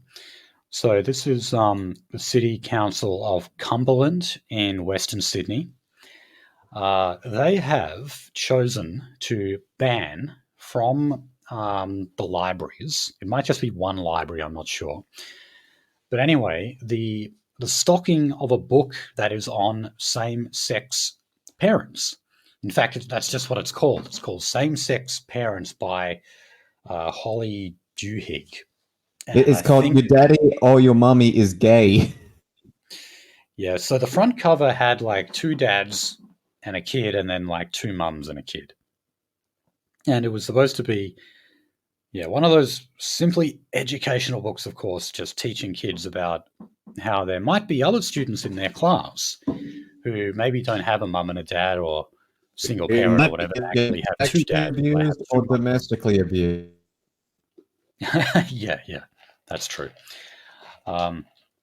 Whatever it would be, I don't have kids, but if I did, I certainly would not want them to ever see a book like this. And that's really the point of this. Well, actually, hold on. Let me get to the factors in play here.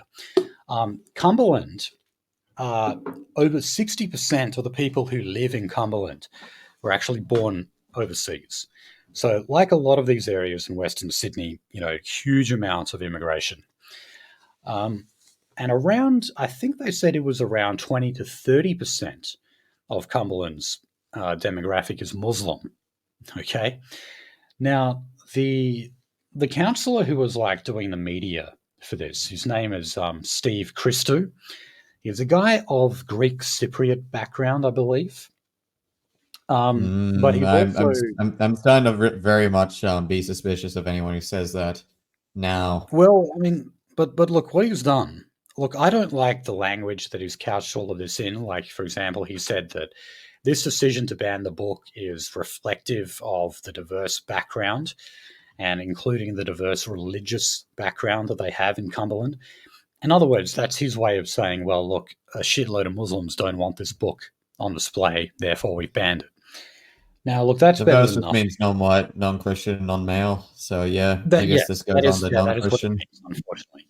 Yeah, he's basically saying like a sizable amount of the non-white population here in Cumberland don't like this book, so we banned it. Now, that's obviously, there's a silver lining to that. We get a book that we don't like banned. And by the way, Sky News were basically opposing this.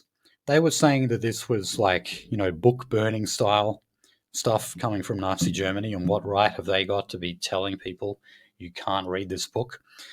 Well, first of all, that's not actually what they're doing. You can still hop on the internet and buy this book. It's not like the book is banned.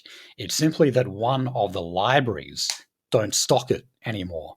And this is one of the things that city councils vote on, okay? What kind of books they are allowed to stock at the local library.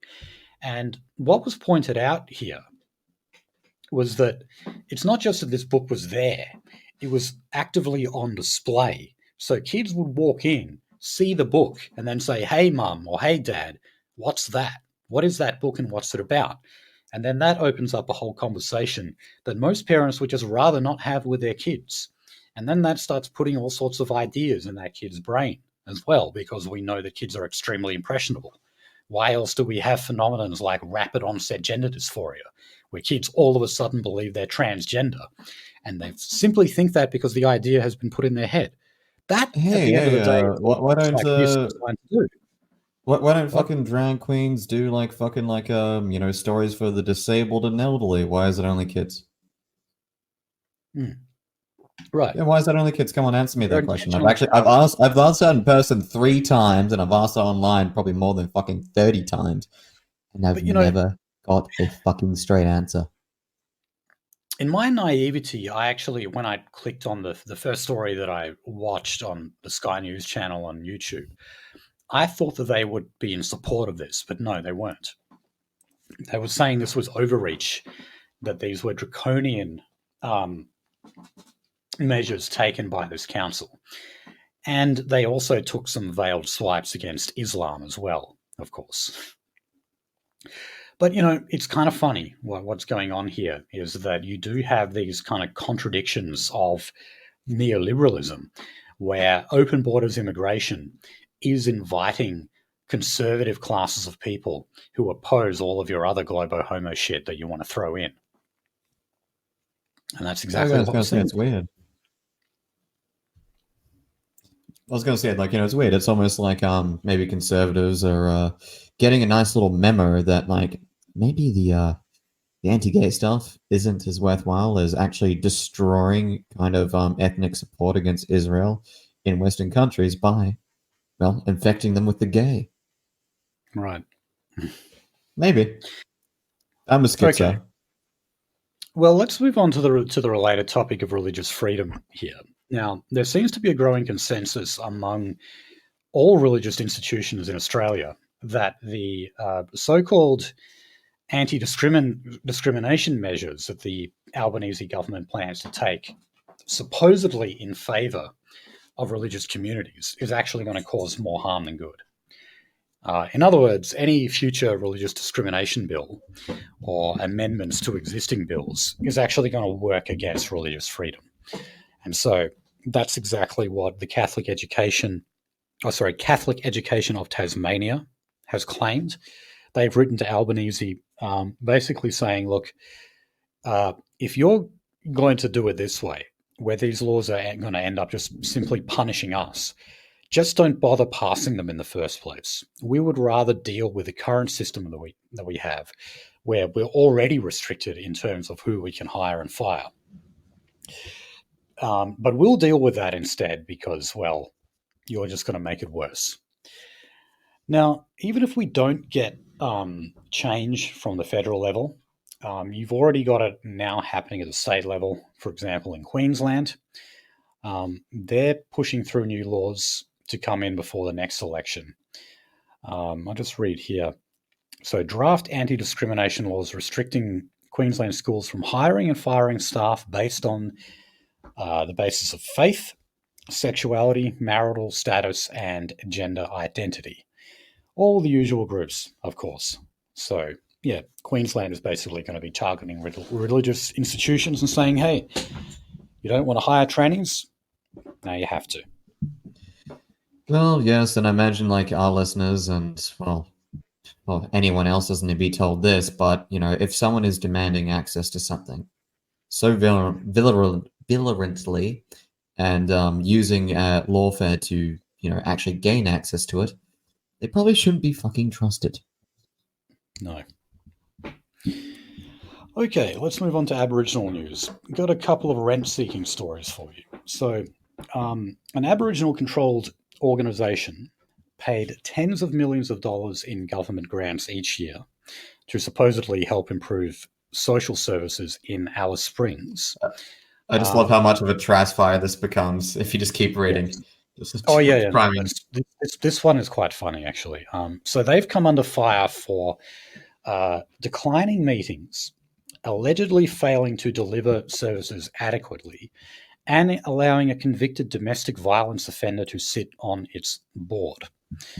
So, specifically, in the last financial year, it collected more than $30 million in government grants and contracts, including for servicing 16 town camps across Alice Springs, a women's safety group, and family violence prevention programs. But as another bout of social unrest tarnishes Alice Springs, the council's chief executive, Walter Shaw, has remained silent and has declined to meet with local government and other stakeholders.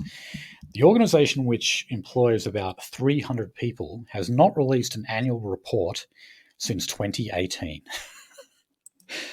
And Jesus Walter Shaw fucking Christ. has declined multiple requests for comment by the ABC. Yeah, so remember, they've been given more than $30 million in government grants, and they haven't actually released a financial report in 6 years. I wonder what they've been doing with that money. I don't know. Have they been using it to fucking roll up and smoke their fucking weed or some shit? Or has it just been spent at the local? In fact, Fenian, I think I have a suggestion. A royal commission needs to be held into the local BWS for invoices. They have pulled in over $30 million worth of funding, and they haven't even said what they're doing with the funding in 6 years. What other organisation in Australia could get away with something like that? None. Again, like it's literally because there is nothing expected of these people whatsoever. No. Now, here's another example. So there's a government official that is happy that there isn't a current rape scandal going on with this Aboriginal fucking like council or whatever, because that's been the case for the last handful of them. Okay, so an Aboriginal healthcare centre. This is in Dandenong, which is in Melbourne's southeast. Which has one of the fastest growing Indigenous populations in the country, by the way. Oh no, Melbourne, you're getting a fair share of them now too. So one of the people who works there says that the facility is just crumbling. So the co-op is one of the oldest Aboriginal run health services in Australia, beloved by elders and families who meet for community and connection. But despite pleas to the state and federal agency for capital funds, the buildings are in a state of disrepair. The roof is leaking, walls are cracking, and the front door has been deemed too dangerous to use. There is no adequate access for patients with a disability to enter some of the buildings, so staff often have to physically lift wheelchairs through the door. And that you think you could call a contractor to come and fix all this shit with your fucking funding? Right. So something tells me that this is not a problem of funding allocation. I want to know how they've actually fucking agency. Right. But I mean, they've also been creaming money off the top as well. That's, just like with this other place. I mean, why is it that they're not releasing financial reports? They don't want you to know about the amount of money that they're just keeping for themselves here. So that doesn't sound like they even have wheelchair access for a health service, for Christ's sake. Okay. On to crime. And by the way, we actually have an election in the Northern Territory that is only 4 months away. How about that? Yeah. I'll have to do another episode of The Race that Decides for you on that one. I doubt very much that'll be a live one, though. We'll just do a wrap-up. Now, both parties are said to be spending a lot of money on crime here. Now, one of them is both parties want to build a new women's facility, a women's prison. Now, apparently, though, the promises for a new women's prison goes against the advice of an expert commissioned by the Northern Territory government, who instead says that women's prisons should be closed. No. Now, I think... For the love of fucking God, If you no, if, I lived a hop, skip, and a jump away from the fucking women's prison, and when one of them got out, they did something fucking heinous every single fucking time. We don't actually put women in prison in this country for anything less than heinous. They're like, oh, okay, we'll just give you like a slap on the wrist, or like, oh, you'll be under like fucking controlled custody for a little bit, and etc. We put fucking women in prison over here for just straight up murder, or like some vicious level of assault. Yeah, you'd be surprised, the kind of stuff. I mean, still, obviously, men commit a lot more crime. But the Yes. women who are in jail, yeah, they've usually gone in for something pretty bloody horrific. But, look, this is nothing surprising here. Whenever they commission a so-called expert to talk about this, they'll just say the usual stuff like, oh, crime on the overall is declining, and rehabilitation and diversion programs are preferable to incarceration. So therefore, we should actually close this down and instead just send them off to counselling or something. All the usual shit.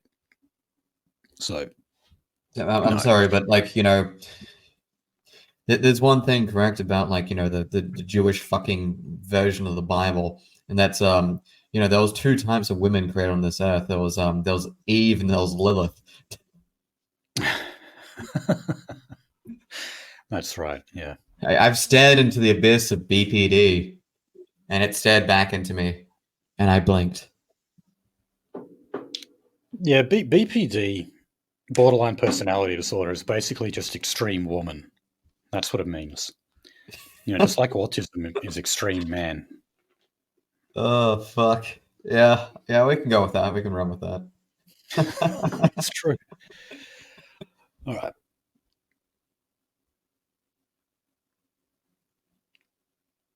Are we done with the Oh, Aboriginals?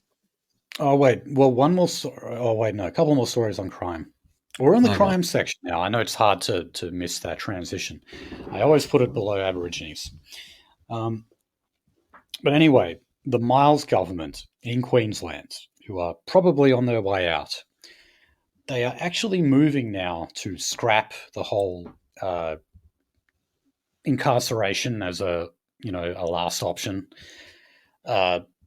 So, under the draft changes to the Youth Justice Act, a new clause would be inserted that a child be detained where necessary, including to ensure community safety, where other non custodial measures of prevention and intervention would not be sufficient.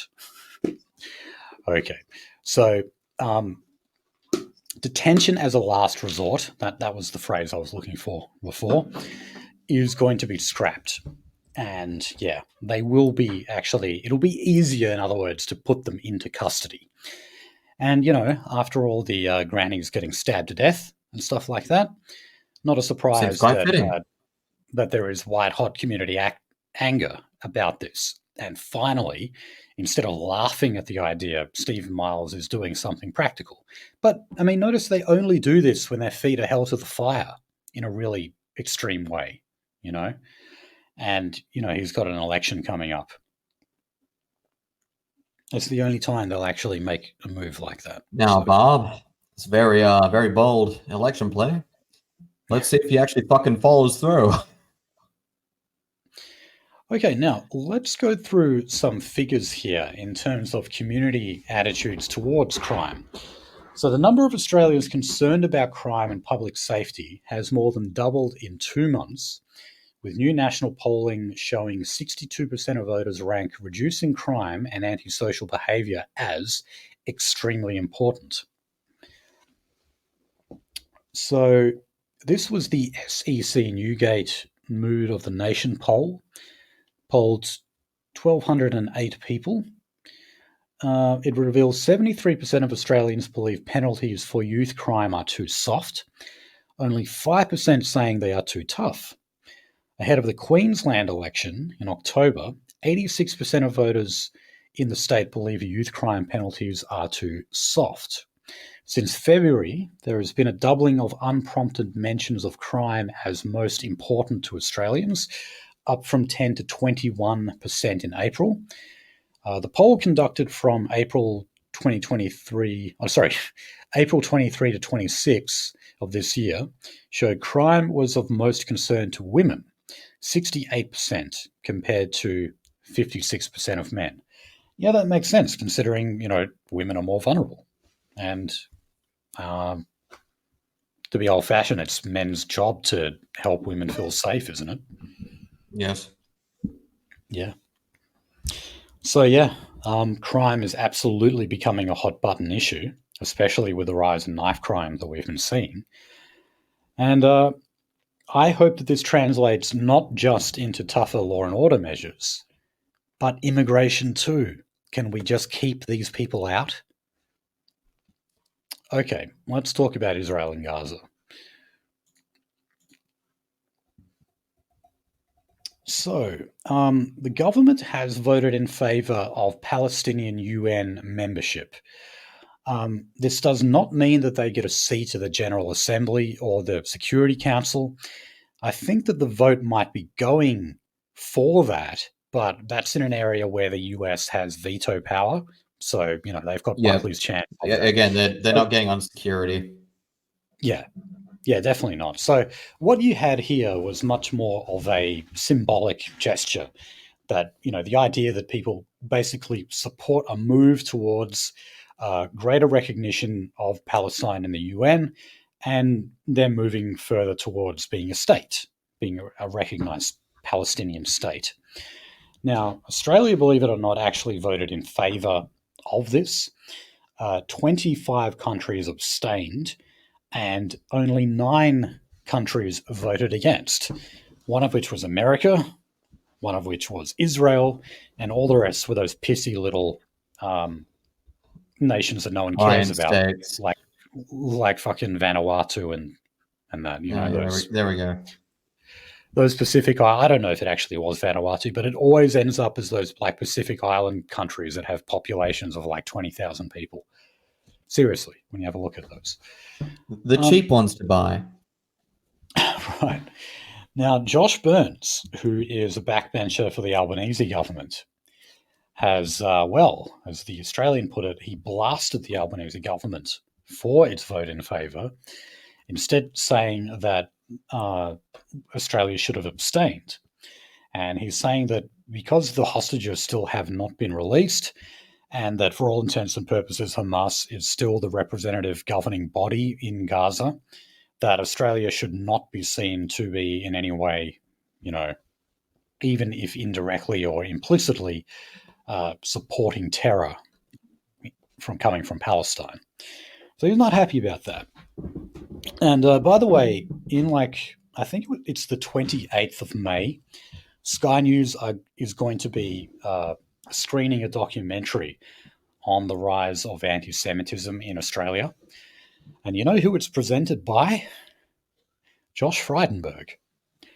So he's sort of come out from the rock of Goldman Sachs, because remember, he's got like a high-flying job at Goldman Sachs now. I'm not kidding.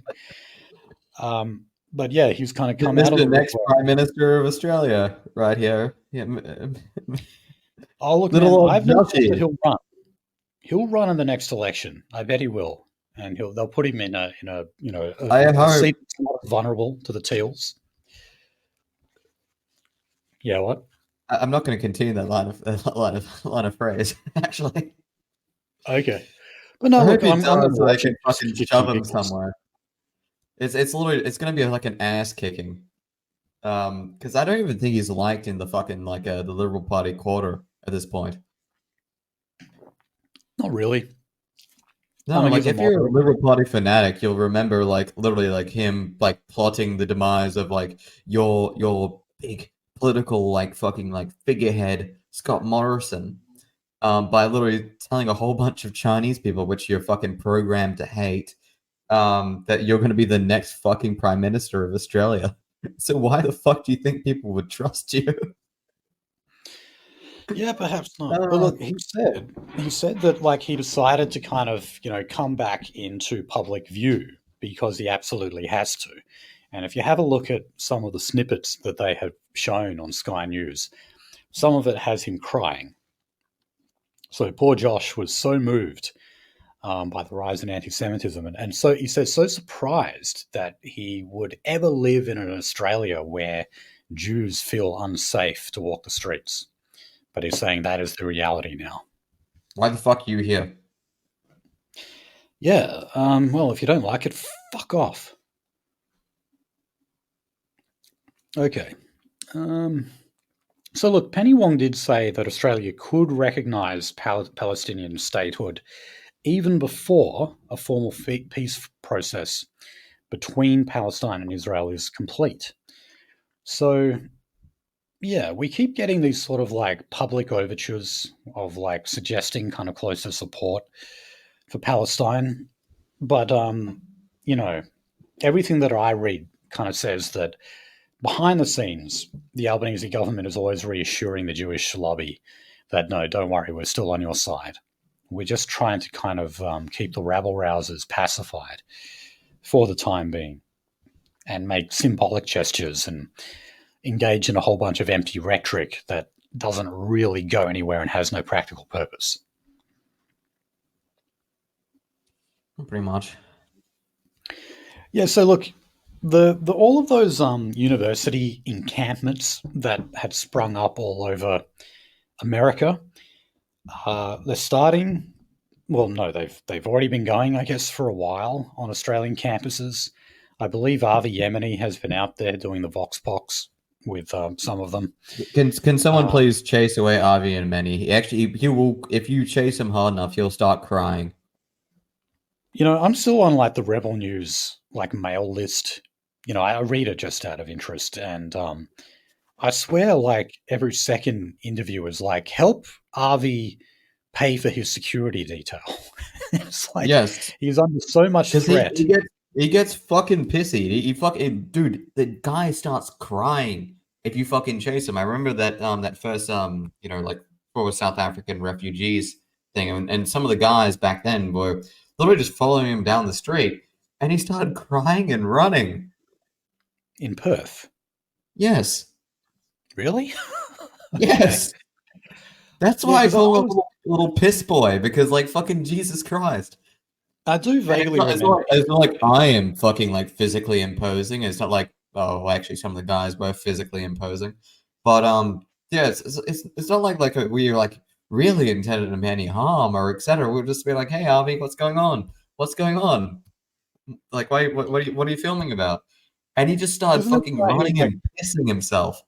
Didn't he like own a gym that supposedly trained IDF soldiers? You know? Well, yeah. Also, there's like Krav Maga and fucking diapers. Oh my god, man! Even like the so-called martial arts style created by Jews is like fucking dirty and underhanded. Krav Maga is just like go for the balls, you know, go for the throat, go for the balls. That's the essence of Krav Maga. It's like hair pulling on women, fucking like trying to like bite people's fucking ankles, punch people in the fucking dick. Just fight like and a little fucking. And then like grab the jugular rather than like, okay, like here's how you fucking land a punch. Here's how you block a punch. There we go. Yeah. God, like bite and pull hair and smash testicles and choke.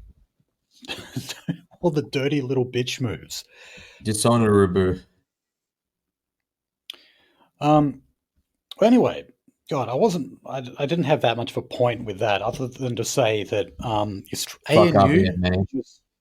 Well, in terms of these university protests, the ANU, I believe, are saying that they're now looking to have these students removed. In other words, actually calling the police and saying, "Hey, this is property that they have no right to be on. Can you get rid of them?" I don't know. I'm in really kind of two minds about that. I mean, I guess I do support it, and I know that those people don't want my support at all, and they would absolutely hate my guts, and some of them would probably kill me if they could. Probably, yeah. If this is contributing to the so-called rise in anti-Semitism in Australia and raising awareness as to just what kind of crimes Israel is committing in Gaza and the West Bank, then I say, so yeah, I don't really care if it is the radical left, if they're the ones who are providing all of the anti-Israel ammunition right now. Well, so be it. Because I think it's it's permeating into other areas. It's not just the left who are into this, and when it comes to those who are pro-Israel, it's really just boomer conservatives. Yeah, Like it's boomer conservatives and paid university students at this point. And or maybe paid obviously blacks. Jews Yeah, or paid blacks, yes, or paid like fucking, or maybe unpaid. Maybe the only unpaid category there is actually Jews themselves. right, But right. yeah, like again, I don't have like faith coming from actually this part of like Australian university politics and etc. I don't have faith in them whatsoever. There is no like mental continuity between point A and point B.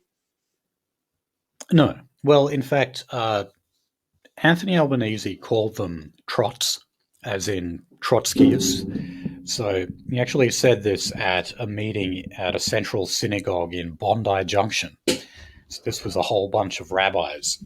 And he said that, yeah, it's like basically, don't worry about them. They're a bunch of trots. And the Australian government is committed unequivocally to fighting anti Semitism. So he just keeps kind of like reassuring Jews behind closed doors, it seems. Like, don't worry, we've still got your back here, even if we're supporting these UN resolutions and saying that we might support Palestinian statehood sooner rather than later. Don't worry, we've still got your back. And man, I bet anything that he is promising them security grants. This is what always Oh, happens. of course. Always happens. We've covered a lot of I this. feel that I've been threatened. Actually, with the Anglo Saxons in say like Swan Valley get security grants, considering they were actually a direct target of African, like home invasions and robberies and etc. Would they get a security grant? Would the NSN get a security grant, considering how much physical violence they've been subjected to? I somehow doubt it. Also a good But yeah, question. yeah.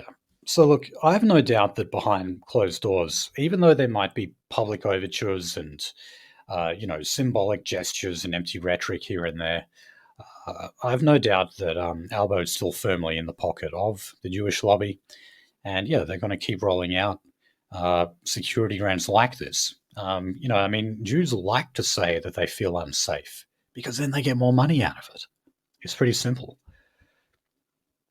Now, Forget about your some money for all universities, of eternity. um, the universities are saying that they're kind of powerless to stop some of the offensive slogans like Intifada and From the River to the Sea. Jay Sinclair, the education minister, actually said that the chant of "From the River to the Sea" is interpreted in different ways. In that, it doesn't necessarily mean that it advocates for the destruction of the state of Israel. Um, as far as I can tell, that is true. Some people simply say it just as a way of supporting a Palestinian state. That's all. Living side by side with Israel. As fanciful as that may be, that's how some people actually mean it. So, Sky I News have been actually going don't so believe them in hard. that case. Well, okay, some of them, yeah, sure, but man, you got to remember a lot of these lefties, though. They're very careful to not tread the line into so-called anti-Semitism. They'll tell you that they support a two-state solution, and a lot of them do, and a lot of them will just say that Israelis are Western colonizers. They're not really Jews. A lot of actual fucking like university campus radical leftists have this weird fucking like dichotomy of viewing Jews, which is when they're in the Middle East they view them as white, they view them Yeah, as European, but when they're in the West they view them as black, or like a brown person or a person of color or someone who's actually been persecuted, or at least been like a fucking like a an ethnicity that has actually had damage done to them, in the yeah, most simplest way. Yeah. That's the weird fucking part. And I don't think anything about this continuous conflict will help them square that circle. Well, no, but I mean, have you ever expected the left's logical points to make sense? Or I They shouldn't call them logical points. They have no logic. I mean, yeah, they're always no. contradictory. But that's it. That's kind of the point. I mean, the whole idea of postmodernism and everything is just like anything goes. You don't have to follow things to their rational conclusion, and you can Yes. hold contradictory ideas, and that's yeah. Oh, that makes you smarter. Oh yes. No. I know one of the things that actually they're constantly running into is their level of effectiveness is now gone, and they don't know why. Their level of funding is gone, and they don't know why. This is one of the things that I even made a fucking tweet about this, saying there was a little comic panel where it's saying all celebrity, all you need to do is say that you support Palestine. You said you support Black Lives Matter. You said that you supported George Floyd. Why is it so hard for you to say that you support Palestine? And obviously, our reaction to it is you really don't know who you're operating under, do you? No, no. Well, No, look, not at all. Julian Leeser, Liberal MP, backbencher, of course, had to go to the backbencher over the whole voice referendum because he was in favour of it, and the coalition wasn't. He's called for a judicial inquiry into anti-Semitism on university campuses. So he said that Australian universities have lost their way and risk losing funding and subsequently falling down international rankings. So he's basically saying that the quality of education there is declining. Well, I would agree with you there, Mr. Lisa, but this has not come about suddenly with the emergence of these pro-Palestine encampments. You seem to want to tie all of this to that. The fact that we're importing, Pajeets doing IT degrees and they don't know what a thumb drive is. Don't you think that they would have a little bit more to do with declining standards on universities? That's where I think the fault actually lies. Um, as for the anti-Semitism, I still can't call what the left is doing anti-Semitism. I'm sorry. It's Maybe not. you could argue that it might translate into that further down the track in terms of the message that they're A getting out there. Jew will see it as threatening. Oh yes, that it's definitely if you're talking about eye of the beholder and the way Jews interpret it. If that is the definition of anti-Semitism, then yes, of course, it is. But But it's not. are these? It's not But are physical these? damage against Jews. It's not No. racial damage against Jews. It's not racial libel against Jews.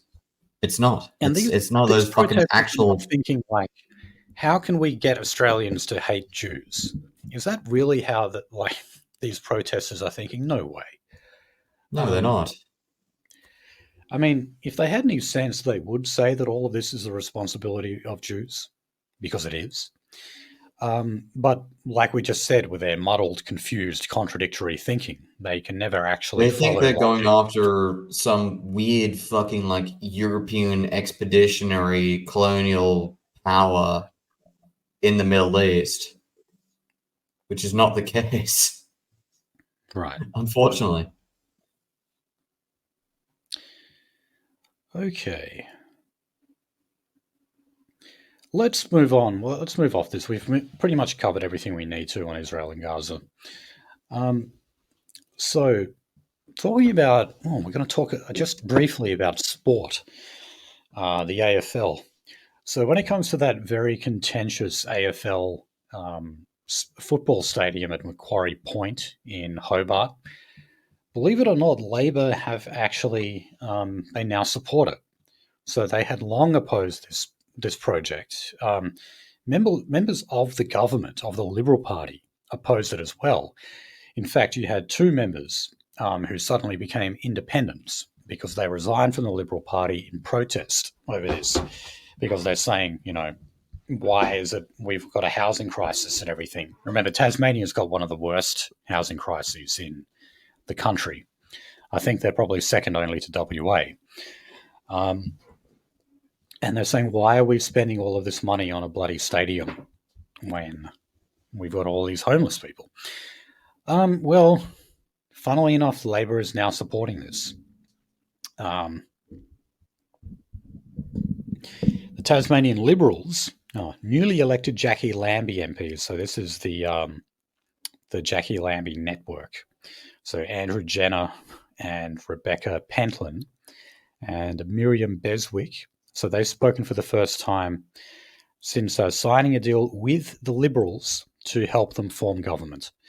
So they already had more seats than Labor by a few, but they did not have an absolute majority. So now that they've actually joined with the Tasmanian Liberals to form a minority government. The Greens are about to get their first ever seat in the Legislative Council, though. So that's not exactly very good news. God. Oh shit. Oh shit. Yes. Well, I guess we get to test out your hypothesis on how exactly hard that'd go. Well, they're not getting into government, and they're certainly not going to have any say on immigration. So we don't really get to put that to the test, unfortunately.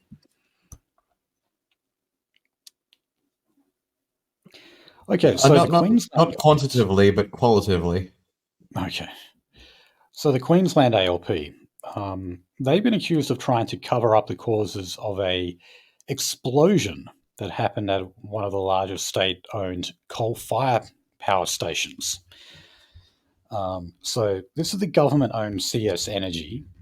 It's taken federal court action to try and block the release of documents relating to an investigation by a forensic engineer into the causes of an explosion that crippled the Cawlide C power station in May of 2021. So the Liberals, of course, are asking for all of this information to be released and are basically alleging a government cover-up. So, wow. How about that? Really? Yeah. It was a fucking steam blam. That's what happened. Okay. The defamation hearing between Pauline Hanson and Maureen Faruqi is still going on. This was to do with her piss off back to Pakistan tweet.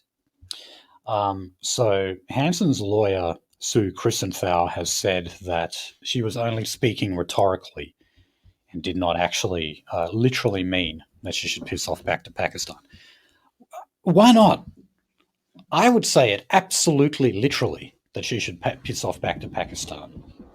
And I don't get why that has to be said to be a rhetorical point. Because the point she was making was that she keeps complaining about the country that she lives in.